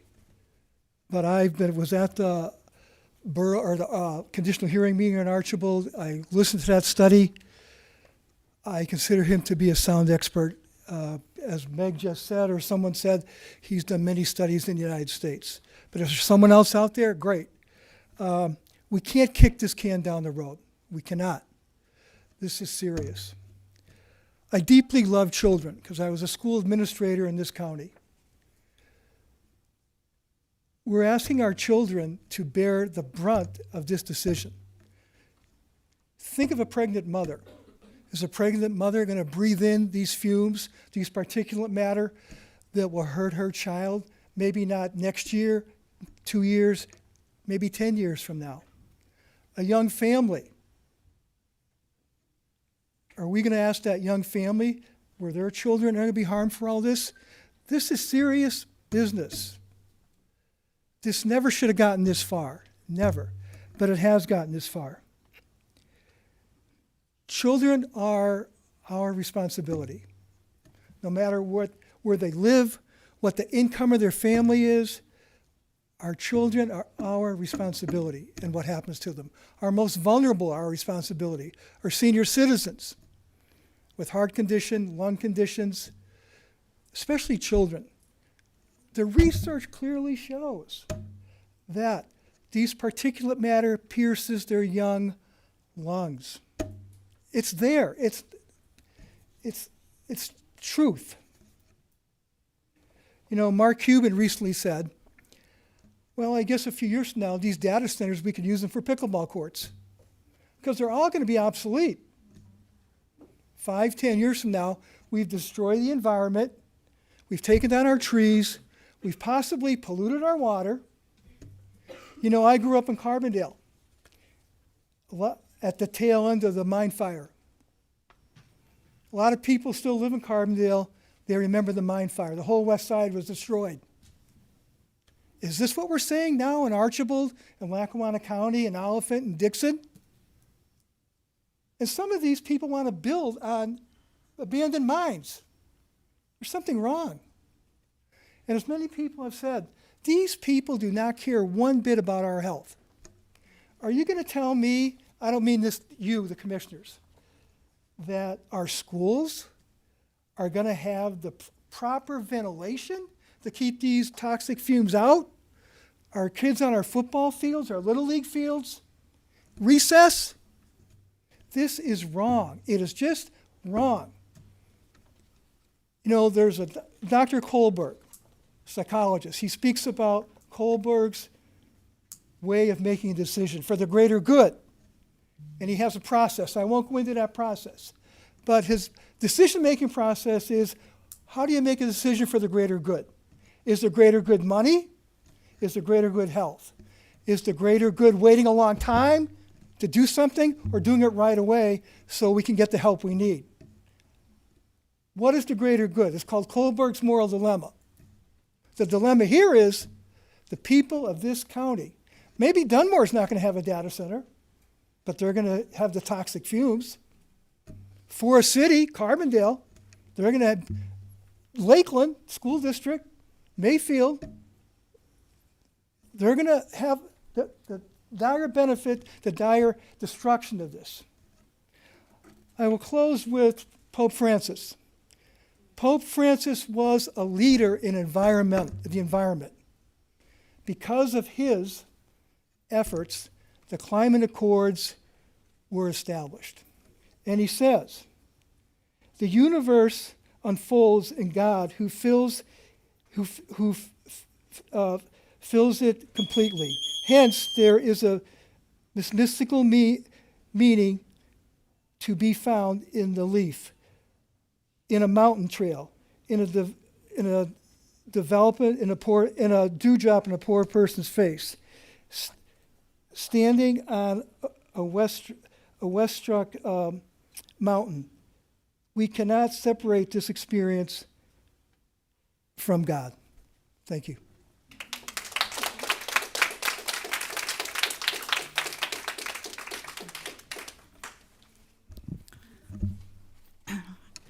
Good afternoon to all of you.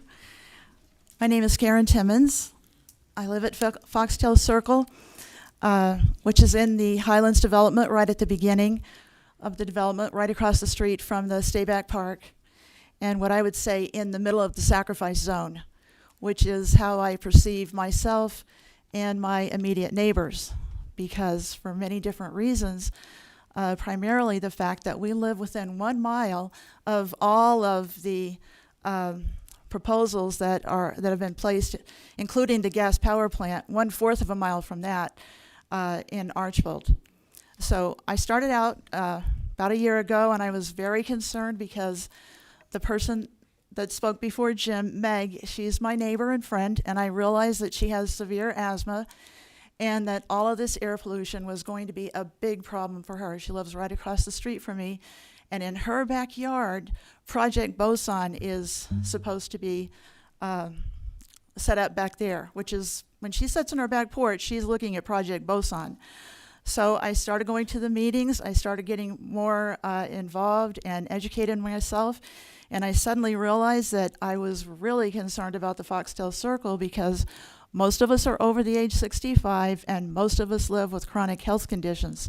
So we're the vulnerable that is talked about sometimes in terms of how air pollution is going to affect our health. So in the meantime, since I started with these projects, I was diagnosed with cancer myself and have been treated at Fox Chase.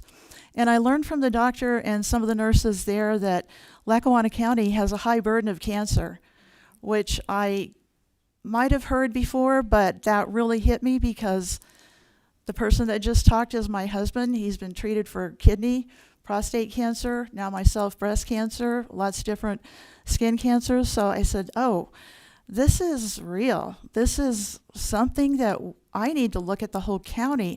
I need to not be just worried about myself, my husband, my immediate neighbors. All of a sudden, I realized, wait a minute, what about the rest of the Highlands development with all of those families down there? What about Valley View schools? They're less than a mile away from me. What about my neighbors in German? They're less than a mile away from me, and they're right along the Einen-German Road. If you haven't driven along there, come along and you'll see we're all in there together. So I realized this is a countywide problem, and we really need to do something to not only take care of Archbold, but our entire county is at risk. And so let's not add to the burden that we already have, the high cancer burden. Let's not add to it. Let's get this independent health study for our county so that we can actually be leaders instead of people that at some point down the road are stuck with something that we cannot, that's irrevocable. And I also want to say, I don't want to speak just for the vulnerable. I really am concerned about the little girl that was right here earlier.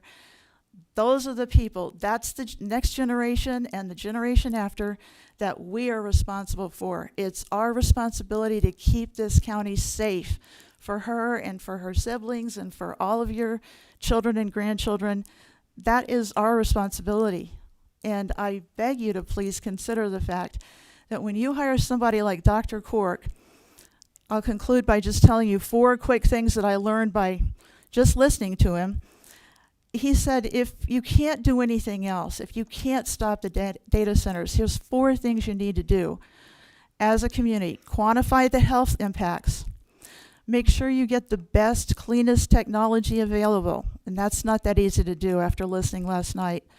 Set enforceable runtime limits on those generators and get it in writing. And put public monitoring in place. Put EPA standard air quality monitors in the vicinity of the data centers. Would you believe right now there's only one in Lackawanna County? It's in Scranton right now. Dr. Cork brought that to my attention. That's something that maybe you could also look at for him, as not only the hazards he points out, but the remedies, the possible remedies, what we can do. If we're going to be stuck with data centers, let's get help from an independent scientist who can say, oh, you need help understanding best control technology? I can help you understand T4 generators. I can help you understand the difference between a T4 and a compliant T4. And lastly, I figured this out, I hope you don't mind, but it's only 76 cents per person in this county that you would be investing. Your $165,000 divided by our county residents comes out to 76 cents each. So please, Thank you. are we worth it?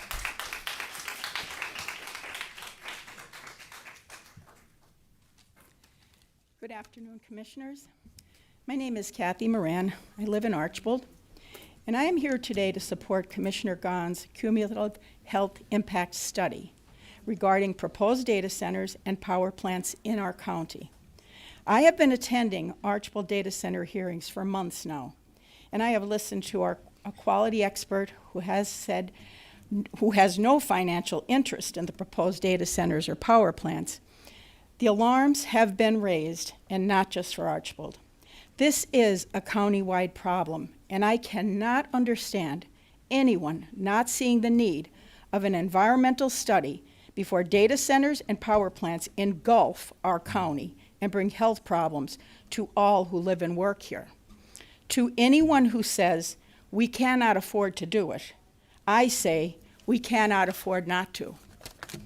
Thank you, Commissioner Gahn, for your unending support to protect the people of the county you serve. I hope you know how much you are respected and appreciated. I hope that Commissioner Welby and Chermak, that we, the people of Lackawanna County, can count on your support of this study to protect the children, the elderly, and all the citizens of our great county. Thank you.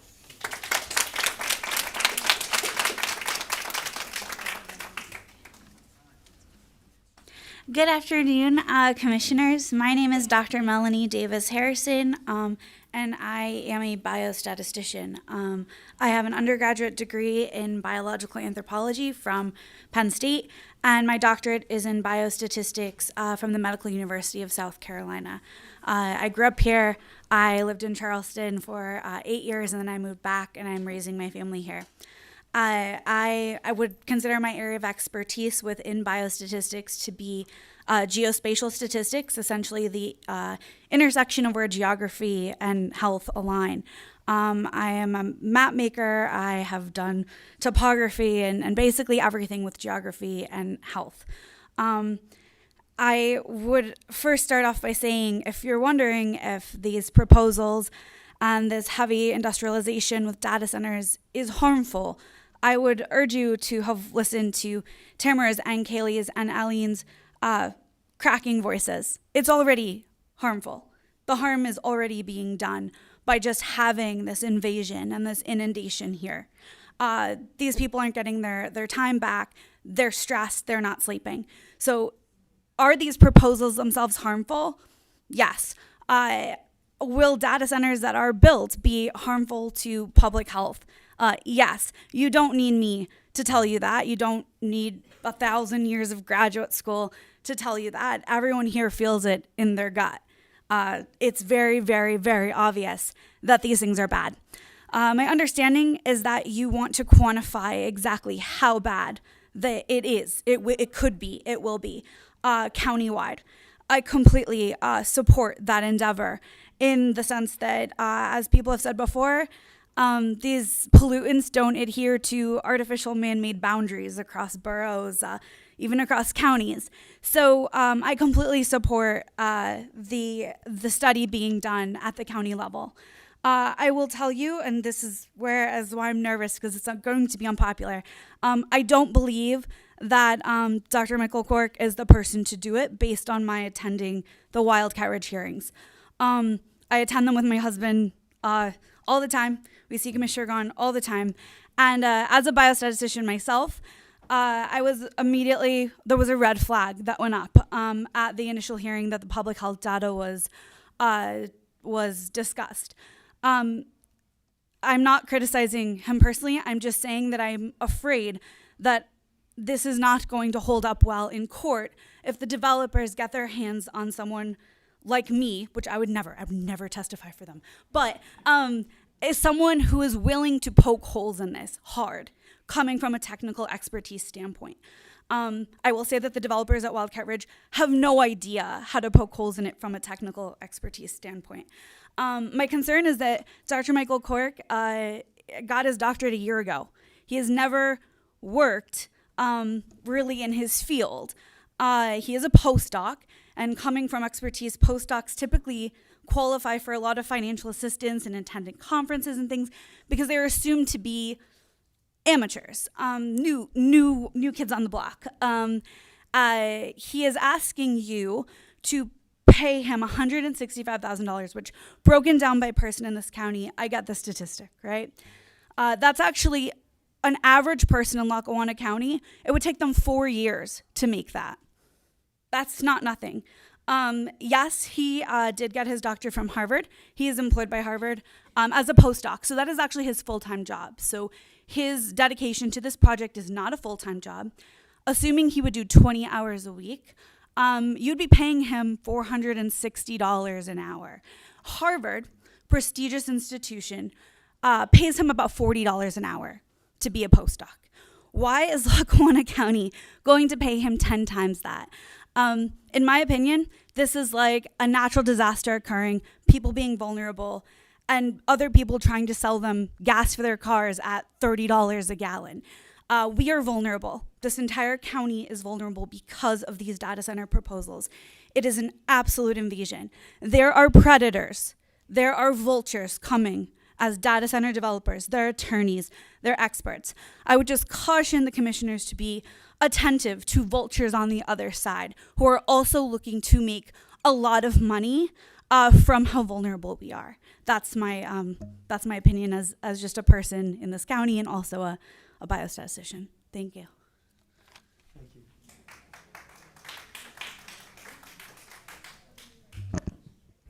Hello, my name is Ella Cohen. I'm a resident of Scranton. I just got my teeth fillings, so my tongue is a little numb.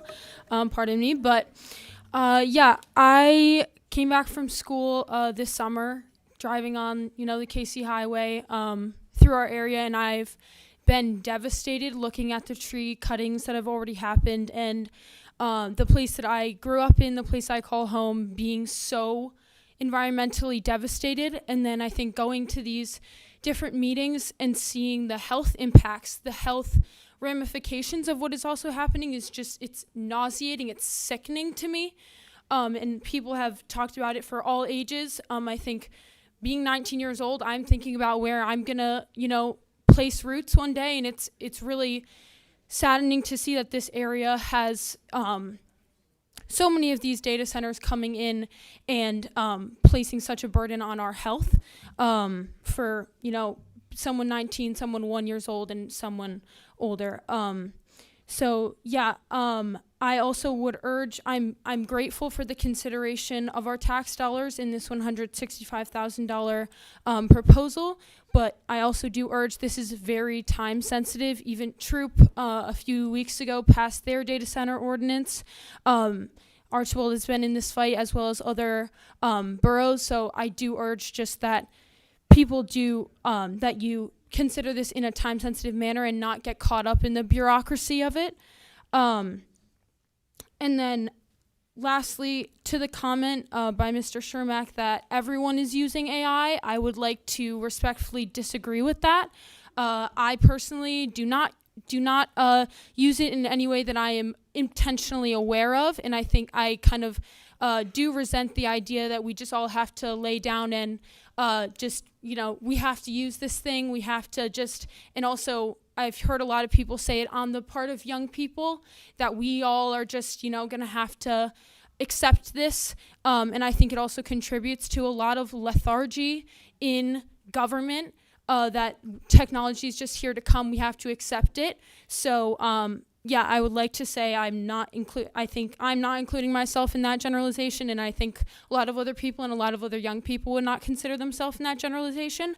So yeah, I'm just here as a resident of Scranton, as a person of this community that wants to see my friends, my families, our communities thrive. And I think that this health assessment is a way to really give evidence and concrete information to people, not only for these legal battles, but also just to know what we are getting into or can most passionately try to get out of. And I want that information. I want that information to know what could be happening to me, what could be happening to my family. Thank you.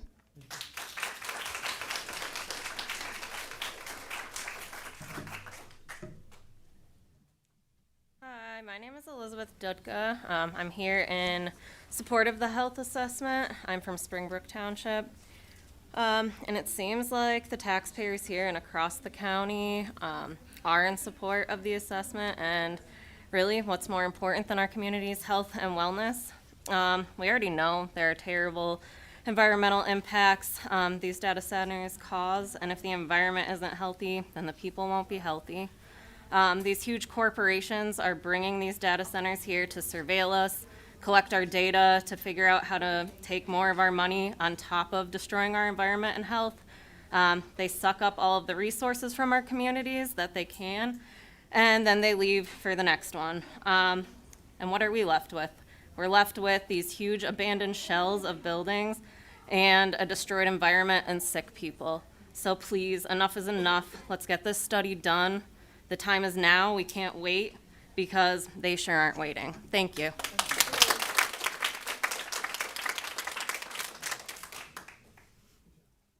Hi, I'm Eva Rappengluck. I'm from Oliphant. And if you know me at all, you know that I like giving people the benefit of the doubt. That's just who I am. But as this thing drags on, it really makes me question that part of myself. This entire meeting, you've been talking about hundreds of thousands of dollars budgeted for other things, and you're sitting here kicking around a question about something that's less than 1% of your budget. Smaller municipalities have no shot at coming up with the finances for something like this on their own. We don't have it. I come from one of those small municipalities, and I'm telling you that we don't.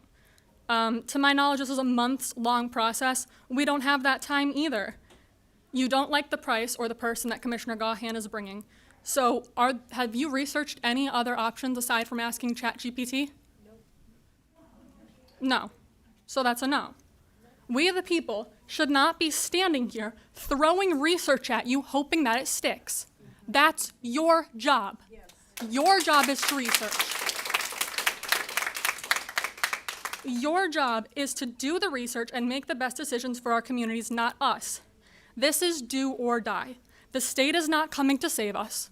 The federal government is not coming to save us. This is on you. You've had at least 6 months. Mr. Shermack, you said if we had a health department, they'd be doing it. We don't. We haven't. That means nothing. Mr. Welby, you've said you were against them your entire campaign. So you've known about them. They've been on your radar. But you're not doing anything. You're out of time, you're out of options, and you're running out of excuses. Right. You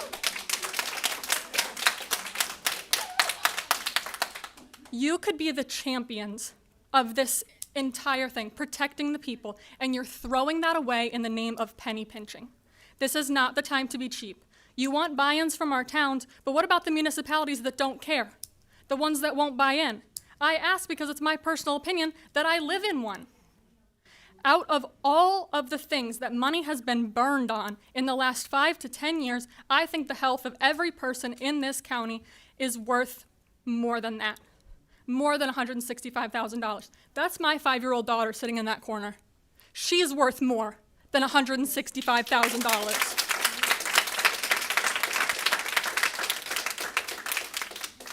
I am so sick and tired of having to beg people in power to actually do something and then stand by again and again as they drop the ball. But I'm going to stand here and I'm going to keep trying. So with that being said, I'm asking you, actually begging you, like everybody else did, to get this survey going, and if it's not this one, it's something else, and you do it now. That's all. Thank you.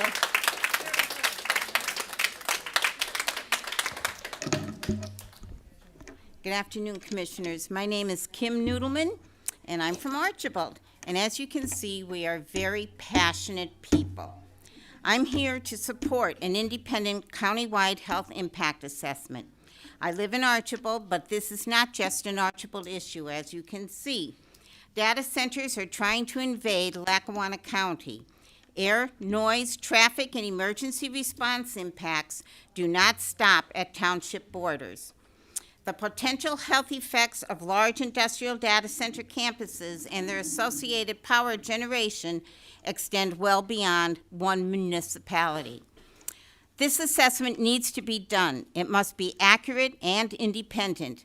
Countywide, because it needs to be a cumulative effect due to the takeover by the money-grabbing land developers. At this point, I don't care by whom, but it needs to be done and ASAP. Not prepared by consultants hired by developers who speak on a narrow guided viewpoints and are being paid to say whatever the developer wants so that he can get his permits. Meeting a permit standard is not the same as protecting public's health. Lackawanna County has a unique opportunity to be a leader, to become a model for responsible science-based development, one that welcomes economic growth without sacrificing the health of its residents or future generations. If these projects are truly safe, as their supporters claim, then an independent health assessment will only strengthen that case. But if there are risks, you have a moral obligation to identify them before the decisions are irreversible. Let's make Lackawanna County known for not lowering the bar, but setting it. Let us become the example for other counties to look where progress is measured not only by what we build, but how we protect the people who call this place home. Thank you.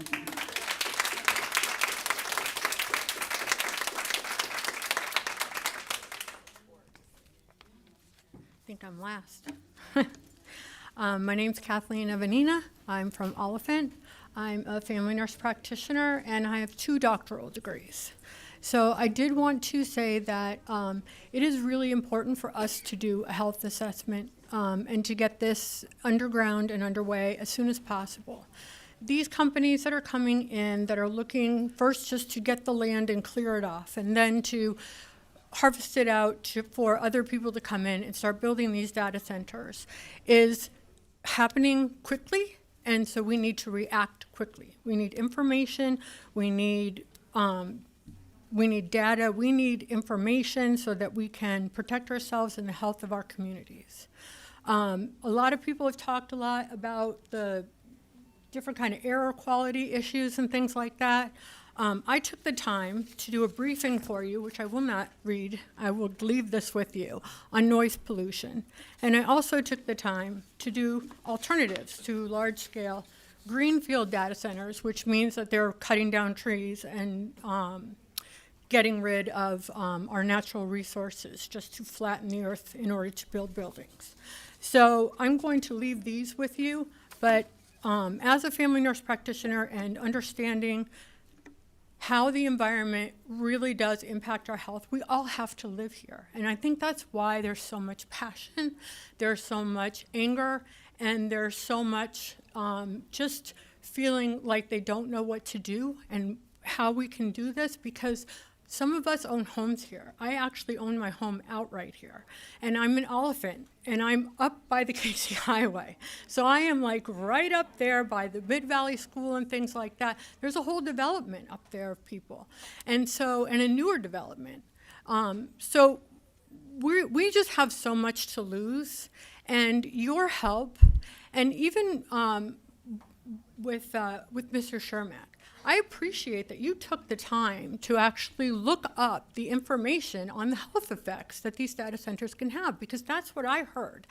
And, Mr. Welby, I know that, you care about the people here, and we really should be taking our time to just see that it's over after 2 o'clock in the afternoon, and we have all of these people here. It is amazing.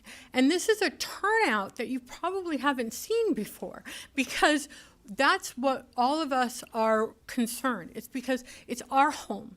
And the only other option that we have if this happens is, if we're having negative health effects, is to move. And that is incredibly insane, like, because how are we going to go and sell our homes and then try to find another place where we can go that isn't going to be affected? We have a beautiful place here, and I wasn't even born here. I'm from Southern California, so I wasn't even come from here. But I came here when I was a teenager, and I fell in love with it, and my husband has lived here his whole life. And I'll just tell you one thing: my husband is the most apolitical man on the planet. I am not the most apolitical person on the planet. And I'm actually the Lackawanna County Republican committeewoman. I was elected in May of 2026. So you'll hear more from me.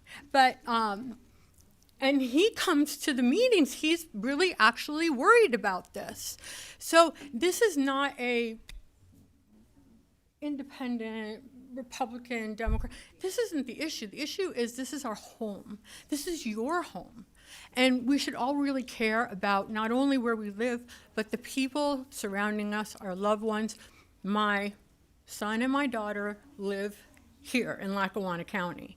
My grandson of 1-year-old lives here in Lackawanna County. My 2 granddaughters live here in Lackawanna County. I want to have everybody stay and live here in Lackawanna County, grow up, grow old together. My brother lives here, my nieces, my nephews, all of my family that came here from my mother and my father when they moved up into Tunkhannock and they bought a farm, all live in Lackawanna County now. So, we want to stay here, and we really love this community. And I think that it's just something to think about on a personal level of, that we really need to fight this, and we all need to be fighting this together. Thank you. Thank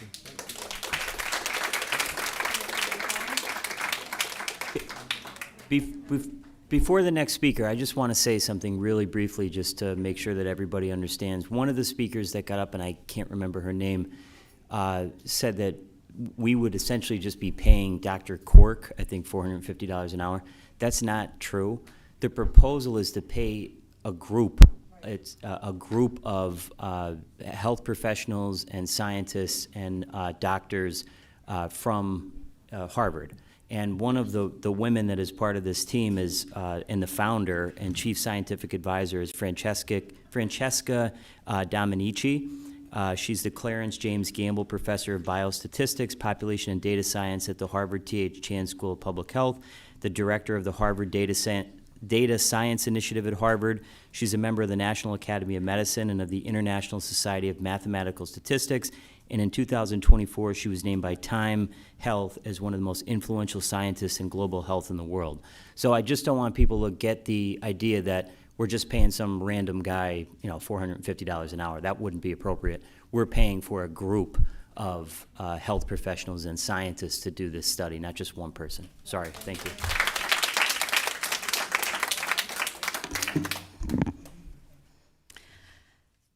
Thank you so much for making that clarification, Mr. Gahn. I think that was important to make that distinguishment. My name is Suzanne Green. I am a Lackawanna Trail School Board member. I'm not here to speak for the school board, but as one individual. I happen to be an elected official.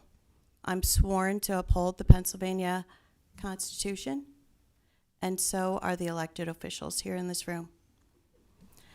The Pennsylvania Constitution, Article 1, Section 27, commonly known as the Environmental Rights Amendment, starts out by saying that the citizens have a right to clean air, clean water, the natural environment, the scenic and historic areas of Pennsylvania. So we have heard a lot about all the harm that's happening, even harm right now, even the worry about what is happening. We've seen the trees cut down and the earth cleared and the buildings going up. We've seen the bald eagles soaring without their nest, looking for it. And so now we're at the precipice of saying, what are we going to do about all this harm that is at our doorstep? I think that we all know that we have to do something about it. I've had conversations with at least 2 of the commissioners here, and I think that all of them should want to do something.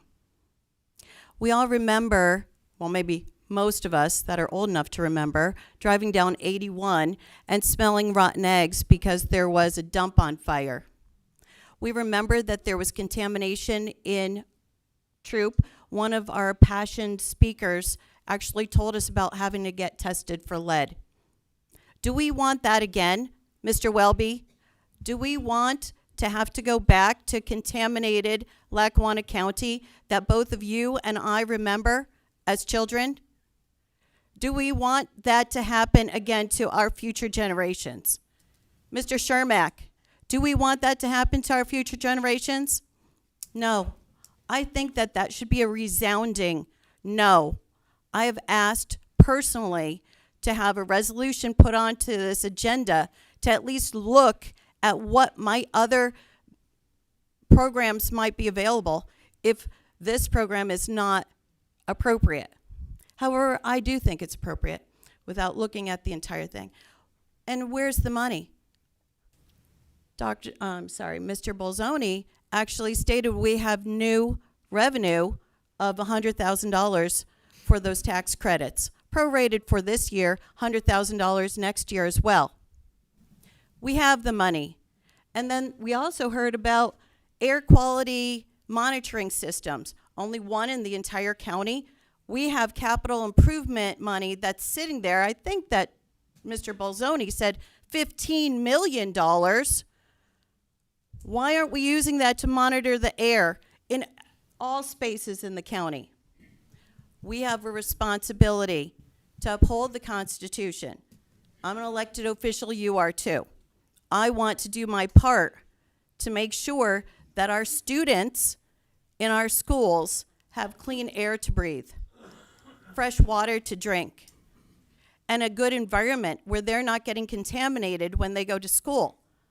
And if all this goes in Archbold, certainly we can all think that that might happen, certainly in Valley View School District, Mid-Valley School District, and then air doesn't have a limitation in municipalities. We all heard all of the harm that could happen. So what are you going to do about it?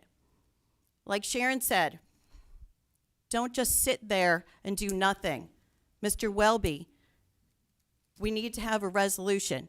I'm going to urge you, Mr. Gahn, Mr. Welby, Mr. Shermack, to put a motion together today, on this agenda, in front of this crowd, to have a resolution to add something in there right now, that we will go out and we will ask for other RFPs. If we need to have another RFP, do it now. Why wait? We are all here. We are all understanding that this is an imminent danger, an imminent harm that will happen. Thank you.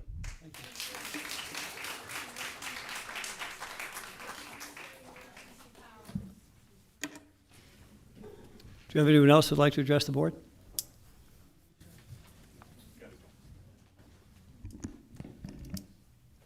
Hello, Commissioners. Rick Little from Scranton.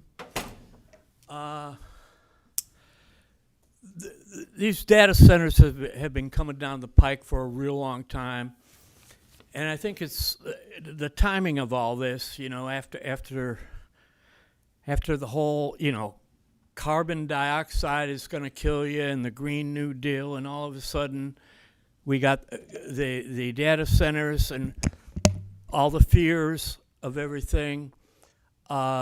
People are worried about, it seems like everything is run by the judicial branch of the government. And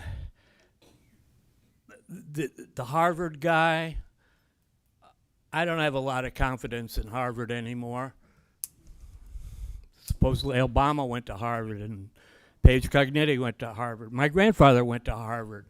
I don't believe in everything in our society has been ratcheting down, especially in the education system.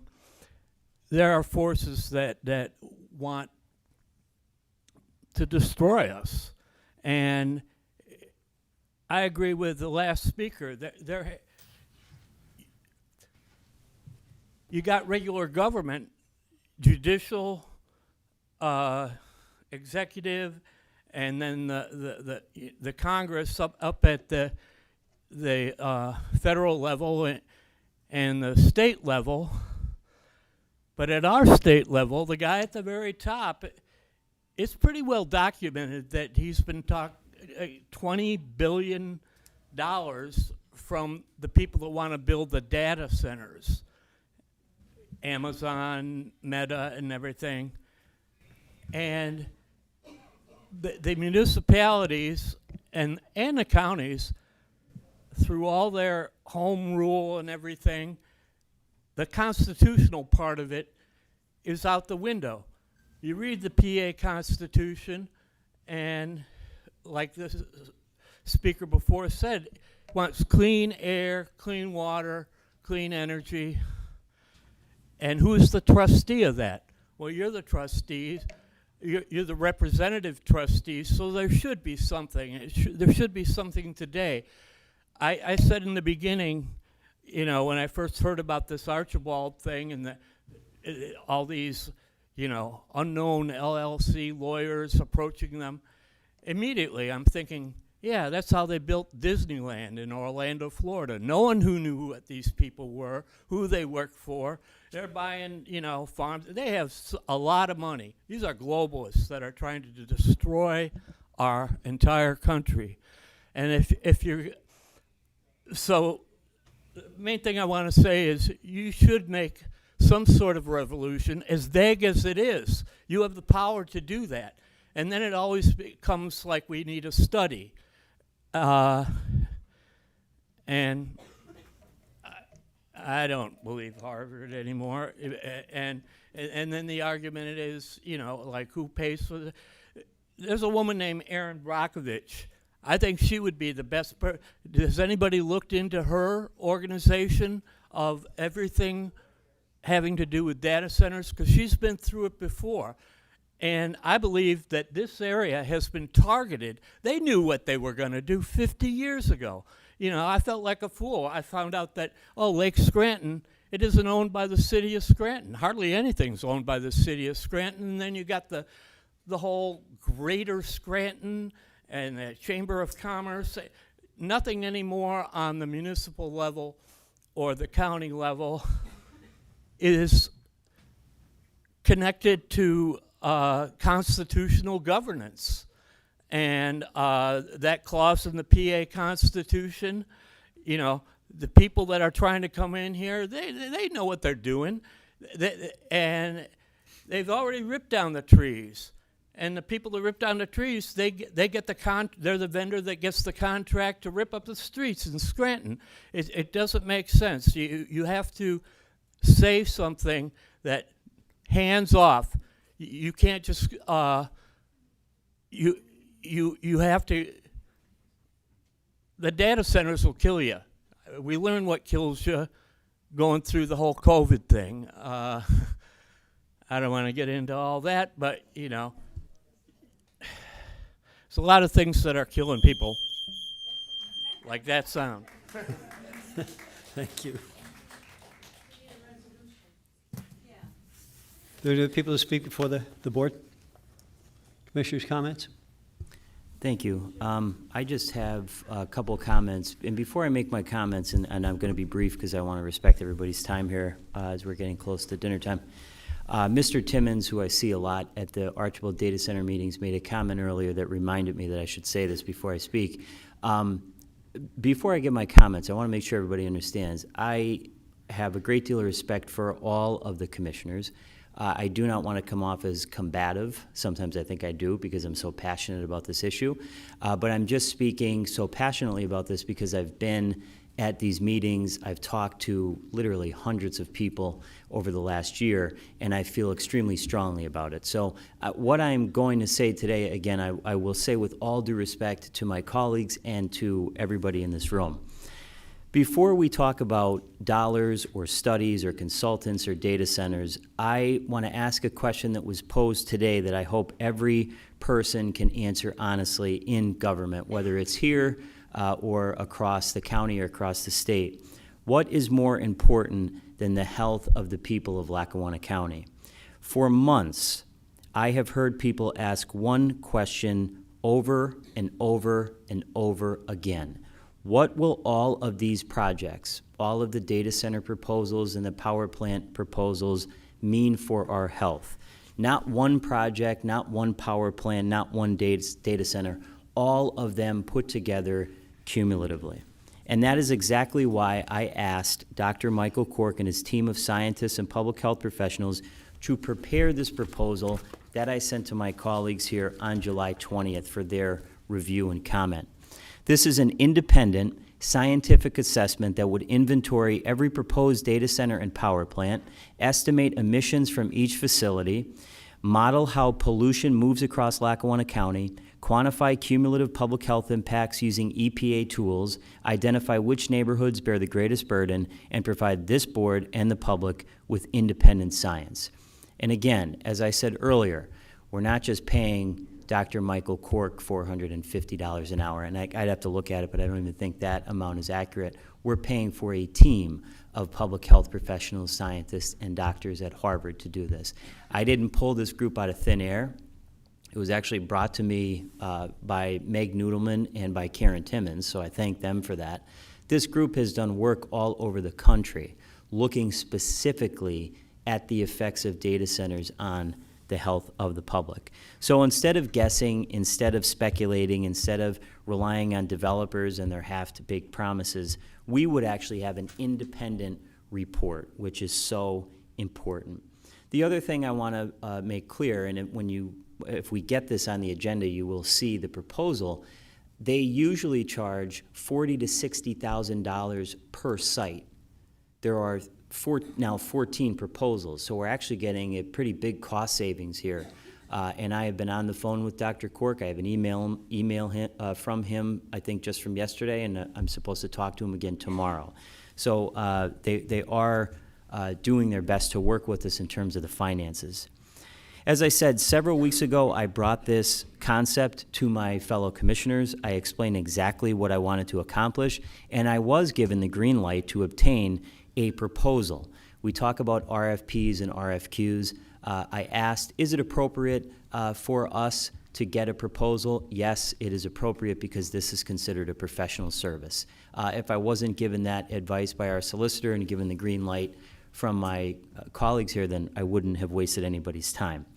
I located one of the country's leading environmental health scientists and a group of scientists, obtained a detailed scope of work, and worked with our CFO to determine whether the county could afford it. Together, we identified existing funding already within our budget. No tax increase, no borrowing, no new debt, responsible budgeting. Now, we've heard concerns about the cost, and Commissioner Welby has suggested that this money could be spent on other things. Respectfully, I'll ask again, what is more important than the health of the people of Lackawanna County? Just this morning, or just this afternoon rather, we spent $284,604.25 for very important equipment that we will need in parks and recreation and roads and bridges. That's important, but is that more important than the health of a child or the health of your parent or grandparent? I don't think it is. If not this, then what? What line item in our budget, we have a $181 million budget, is more important than understanding whether the air our children breathe will become more polluted? What expenditure is more important than determining whether seniors with asthma or heart disease could face greater health risks? What investment is more important than knowing whether the communities we represent will bear the cumulative burden of dozens of massive industrial facilities? We routinely as you saw today at this meeting, spend public money studying roads, bridges, buildings, equipment, and financial systems. We spend money to understand the condition of things that we can replace. Yet when it comes to understanding the health of the people we can never replace, suddenly we're worried about the cost of things.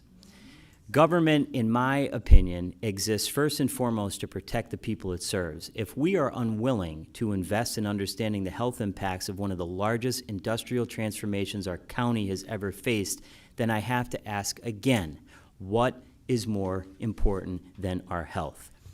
Commissioner Welby has also suggested we should wait for municipalities, wait for the Commonwealth, and wait for additional partners. And I understand that thought, and I appreciate that thought. But I worry that every new condition becomes another reason to delay.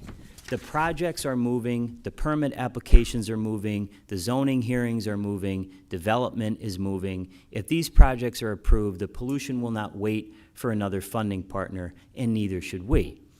Leadership, in my opinion, is not waiting for someone else to lead. Leadership is recognizing a problem, making a decision, and acting before it's too late. If this study truly has statewide value, which I think it actually has value all over the country, but if it has statewide value, then Lackawanna County should be proud to lead the state of Pennsylvania.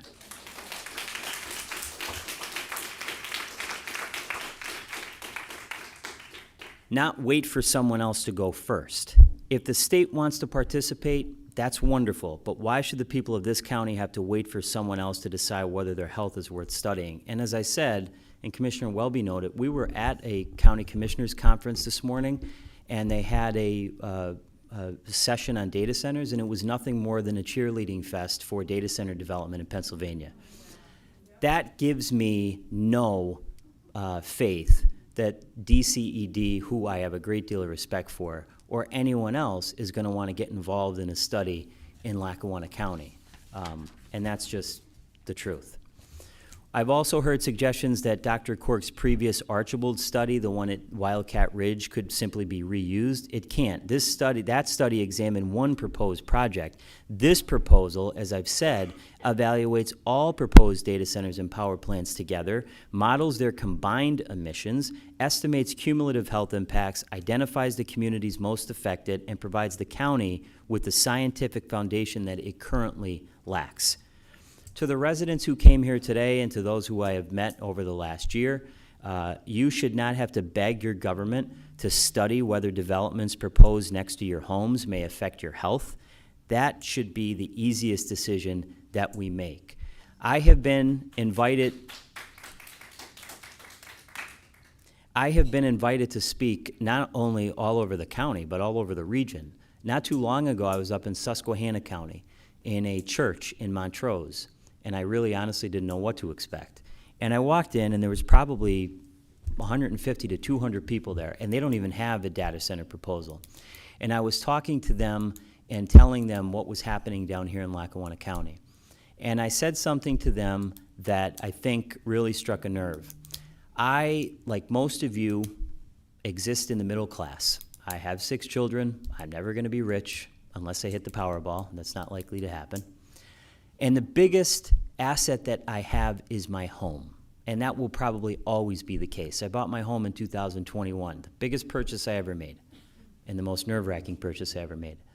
So that's our biggest asset. And we have people from outside our area who are coming in to just destroy our property values, to destroy everything around us, and to essentially make our county a wasteland and a desert of data centers and power plants. I really just envision the movie The Hunger Games. We're the district, and the capital is someplace out on the West Coast. We're getting all the garbage, we're inheriting all the consequences, and someone else is getting rich off of our back somewhere far away, and they don't have to experience the devastating effects that we do, and that is a big problem. So I think that we need science before speculation. I am at these meetings, we are seeing an awful lot of speculating. And again, I wouldn't know any of this unless I went to the meetings and sat through hours and hours of testimony. They can't tell you what equipment they're going to use. They can't tell you how loud things are going to be. They can't tell you, what the effect is going to be on the water, whether they might use water in the mines, which was suggested, but they might not use it. It's a bunch of maybes, and then they look at a council of part-time elected officials in these different boroughs and expect them to give the go-ahead. And then last night, one of the most egregious things I've seen, two things.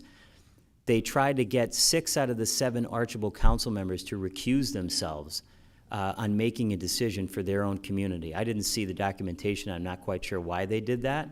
But that in and of itself is a bullying tactic. This is straight out of the movie Aaron Brockovich. We have a panel of really rich developers and attorneys and arrogant experts who come up and they look at the crowd and they think we're all really stupid, which we are not. That is the bottom line. I've seen this play out in the Valley View High School. I've seen it play out in Dixon City, in Oliphant, and Troop, all over the county, time and time and time again. So years from now, nobody is going to remember whether we saved $165,000. And this is coming from somebody that inherited a $37 million deficit and $19 million in unpaid bills. And I watch every penny around here like my life depends on it, because I don't ever want to go back to 2024 when this county was literally almost bankrupt. I watch every penny, just like a lot of other people do now in this building, finally. If I thought $165,000 wasn't doable and we didn't have it, I would have never proposed it, but we do have it. People are going to remember whether we had the courage here to ask the right questions before these projects are built.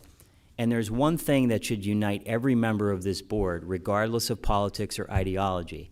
There's nothing, absolutely nothing, that is more important than the health of the people that we were elected to serve. So with that being said, I'd like to make a motion that we put the proposal on the agenda for the next board meeting and show the people of this county that when their health is on the line, this board will choose science over speculation.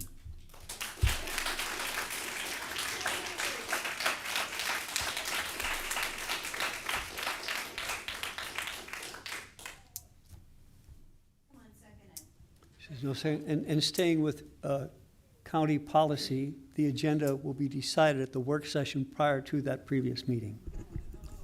Like the second it passes. Okay, there's not a second. I was just making a motion to put it on the agenda for the next board meeting, but that's And obviously as you're not. aware, the agenda is made up based on the work session from the previous week. Then I would put it on, well, it's already been on a work session agenda, but that's neither here nor there. Yes, And and we just were going to, at that time, discuss amongst the commissioners how to move forward with it. We didn't hear from you at all, but on Monday, we saw that you sent out a press release, spoke to the press, but you didn't speak to the commissioners. I'm sorry, you want to continue? Wait a minute, now, that's not true. Let me correct that respectfully. I sent this proposal out July 20th, and I actually have the email right here. And I sent the proposal out with a detailed explanation, the detailed proposal, how I was going to fund it, and I never got an email back, and I never heard anything from anybody. And what I Then said well, just let me at finish, last Commissioner week's- Welby. At last week's work session is that we would talk about it. let me And we finish did it. not hear from you after last we week's session. did- But we- you did the following Monday. Hang on a Go minute. to the press with it. Hang on a minute. I did not hear from you this is after my- we asked for that conversation. That is not accurate. Last, please, That is not accurate. That is not accurate, actually, at all.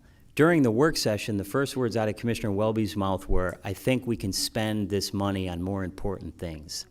And I wasn't. That is true. And I wasn't by myself. There was multiple people in the room. Number one. Number two.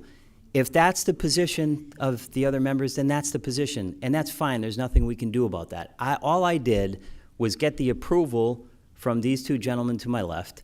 I did everything by the book. I got the proposal on the work session. I sent an email out July 20th with all the details, and I said I'd like this on the commissioner's agenda so that we could vote on it. That is the bottom line. Whether or not that happens, I don't know. But my God, look at how many people came out, again, at 2 o'clock on a Wednesday afternoon to talk about this, and there are thousands and thousands more that couldn't make it here because they had work. And by the way, I meet all these people as I'm traveling around the county talking about this all the time. The last thing I'll say, and the one thing I did forget to mention, from last night in Archibald. Again, it was comical and also egregious and disgusting. They had security guards for the data center developers. They had a guy standing at the stage like this and another guy to the wall. I don't know if it was to intimidate the people or what they were doing. But as I was watching these guys stand there, I was thinking, that is hilarious. Where is our security? We have, as has been mentioned, and then I'll stop, we have 2 landfills. We have one landfill in Dunmore that's going to be as high as the Empire State Building. We have another landfill in Taylor. We have the largest natural gas power plant in North America in Jessup. We have a history of coal mining and environmental disasters up and down this valley. And now we're being told to take all this development in and just, I guess, not do anything about it. Getting exploited. That's not acceptable. And the only thing I'm trying to do as a commissioner here is to help people and to try to do the right thing. I believe this is the right thing. We have the money, and let's do it. Thank you.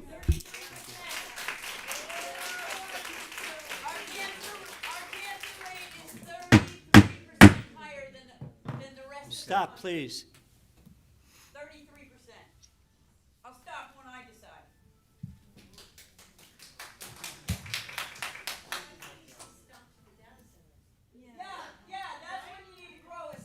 Get the sheriff. Look, please just stop and let us continue with this. We don't want to have you removed from the room. That's not right. Oh, now you're gonna grow us that? Why can't you do that with developers? Please stop. Commissioner? Well, I want to thank everybody for coming. I appreciate all your comments. And just to go back on why I took my time and my efforts just to look up my own information, just to compare it with what the court report showed me. And it wasn't to find that it was wrong. It was I wanted to know what the cumulative difference will be when you start adding 6, 7, 8, 9, 10 campuses. I mean, I could figure it out for myself pretty darn close, but when you see it on paper, it just makes me even more concerned about what we're all talking about. So if you think I'm not on your side, you're 100% wrong. I do live in Lackawanna County. I grew up here. My family is all here, most of them. We all pay taxes here, and I'll probably be here for the rest of my life. I don't know, with winter coming, as I'm getting older, I'm starting to think maybe that's not a good idea, but Florida's looking pretty good. But, you know, we're looking into this, and as far as I'm concerned, if we don't do this right the first time, we have one shot at this. We hire an expert, maybe it is this group. I'm not saying it's not, but we have one shot. Now, I just heard from somebody that I never saw before saying that she would shoot holes in his information. Well, that doesn't make me feel real good. Maybe she's wrong. I don't know. But when we advertise or when we look for different folks that do this kind of thing, maybe there's somebody that's better. I don't know. Maybe not. But the problem is, in my mind, you have to do this right the first time. You don't get a second chance, and I'm not looking to postpone it. I am certainly willing to discuss the final process here at our next work session so we all are on the same page. That is not a problem with me, and I know it's not a problem with the other 2 commissioners. But I have to be certain in my mind that we can do this. 165, that's nothing. We could find that. I'm sure Dave Bulzoni has it in a drawer up in his office, so I'm not worried about the money. You know, but we have to watch our pennies. We just went through a major tax increase. We just went through a reassessment. People are hurting. We're in budget season now. And we are meeting with all our departments, and we're talking to them one-on-one. And I can tell you that my goal this year is somehow in our $181 million budget and all our different departments that we can find some savings and that we can actually give a reduction in property taxes next year. That's what I want to see, and I know we can do it even if we pay for this consultant. So that's my goal as a commissioner. But I can tell you that we will be having discussion, and there's no reason if we all decide tomorrow that we want to hire the Cork team to do this, we could do it tomorrow. Because we can, well, you guys, can you let me finish? Can you let me finish? We can always ratify any decision we make at another meeting. So this, after we discuss this, we'll figure what we're gonna do. If we're gonna put it out for an RFP or if we're gonna hire this company. I don't know what the right thing to do. The second thing is, when we get it done, and I'll ask the solicitors, when we have this, and we have this paper, what do we do with it? What do we do with it? Because we don't tell the municipalities what they can and can't do. So when the county does the risk assessment or the health assessment, what do we do with it? I don't, well, I'm not asking the public, I'm just, this is a question that I'll get answers from our solicitors. But at any rate, that's where I want to go with it. We will discuss it, and it will be on the top of our priority list, so. We all get the frustration that everybody feels. I mean, it's pretty clear to me to have a data center, multiple data centers, literally within throwing distance of a baseball from your home is just totally unacceptable. The fact that they have the chutzpah to attempt to do something like this is just absolutely disgusting. But understand too, and I know it's your frustration, the only people that can literally legally do things about this is your borough administration, your borough council, and DEP. And well, we understand that, but legally, that's where you are at with it, and we get the frustration that you have with that. And when it was mentioned about making decisions, it's so true, and one of them that is true, when you're making a decision, you want to think about it, and do you make the decision because you need a decision now, or do you make a decision because you know it's going to be right when you make that decision? And I think we have to be there. We have to be right with it. Our bioscientist, what she had to say, I think, can't be just thrown out. I don't think. Do you think that there might be another company out there that can be just as good or better with this study in Virginia? I think we can. Well, that's what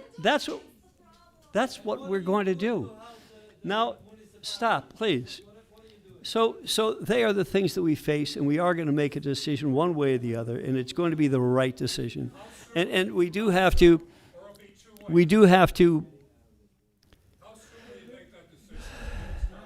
This look at. You can adjourn the meeting. Do you want to adjourn the meeting? Will you stop, please? Will you stop, please? We're going to make the right decision. We're going to make the decision that one of the concerns that I have, is if we get this cumulative study and we get it done, and we know what it's going to be. We know the effects of exactly what this is going to be. You can get a ballpark from it with AI. It's not what we want to use. It's not what we want to use, but we can certainly see what the effects of this study are going to be. Now, with that, so you take it to, you all have been to the hearings. Probably everyone here has been to the hearings, correct? You've seen these lawyers. So if you walk in there and you walk in there with a study on the cumulative effects of the 12, 17, 18 data centers, and you say, look what happened, what we project is going to happen in Dixon City, in Newton, in Springbrook, or everywhere else. What do you think the lawyers in Archbald, for that particular hearing in Archbald, are going to say the relevance of that study is in Archbald? They're going to say it's not relevant, you cannot use it because it's not specific to that borough. There are uses for this study that it will serve a definitive, clear purpose, and that is waking people up to the seriousness of the cumulative effects of it. But that, I think, is just about it. You cannot use this. You cannot use this as evidence in a hearing because it's not relative for a specific. Do you think the lawyers are going to let you admit that with information from a different municipality than the one that they're appealing it to? So they're the things that we're thinking about, and they're the things that we'll have done in a study, and whomever it is that we find is going to be the most appropriate person the most appropriate person or group to do that study is the one that we will pick to do it. Not the first one that pops up and gives us a proposal. And also just to that, just this is commissioner's comments. Would you please stop? You had an opportunity to speak. Well, you're too late. Motion to adjourn. Motion. Second. Meeting is adjourned. Sorry that we had to end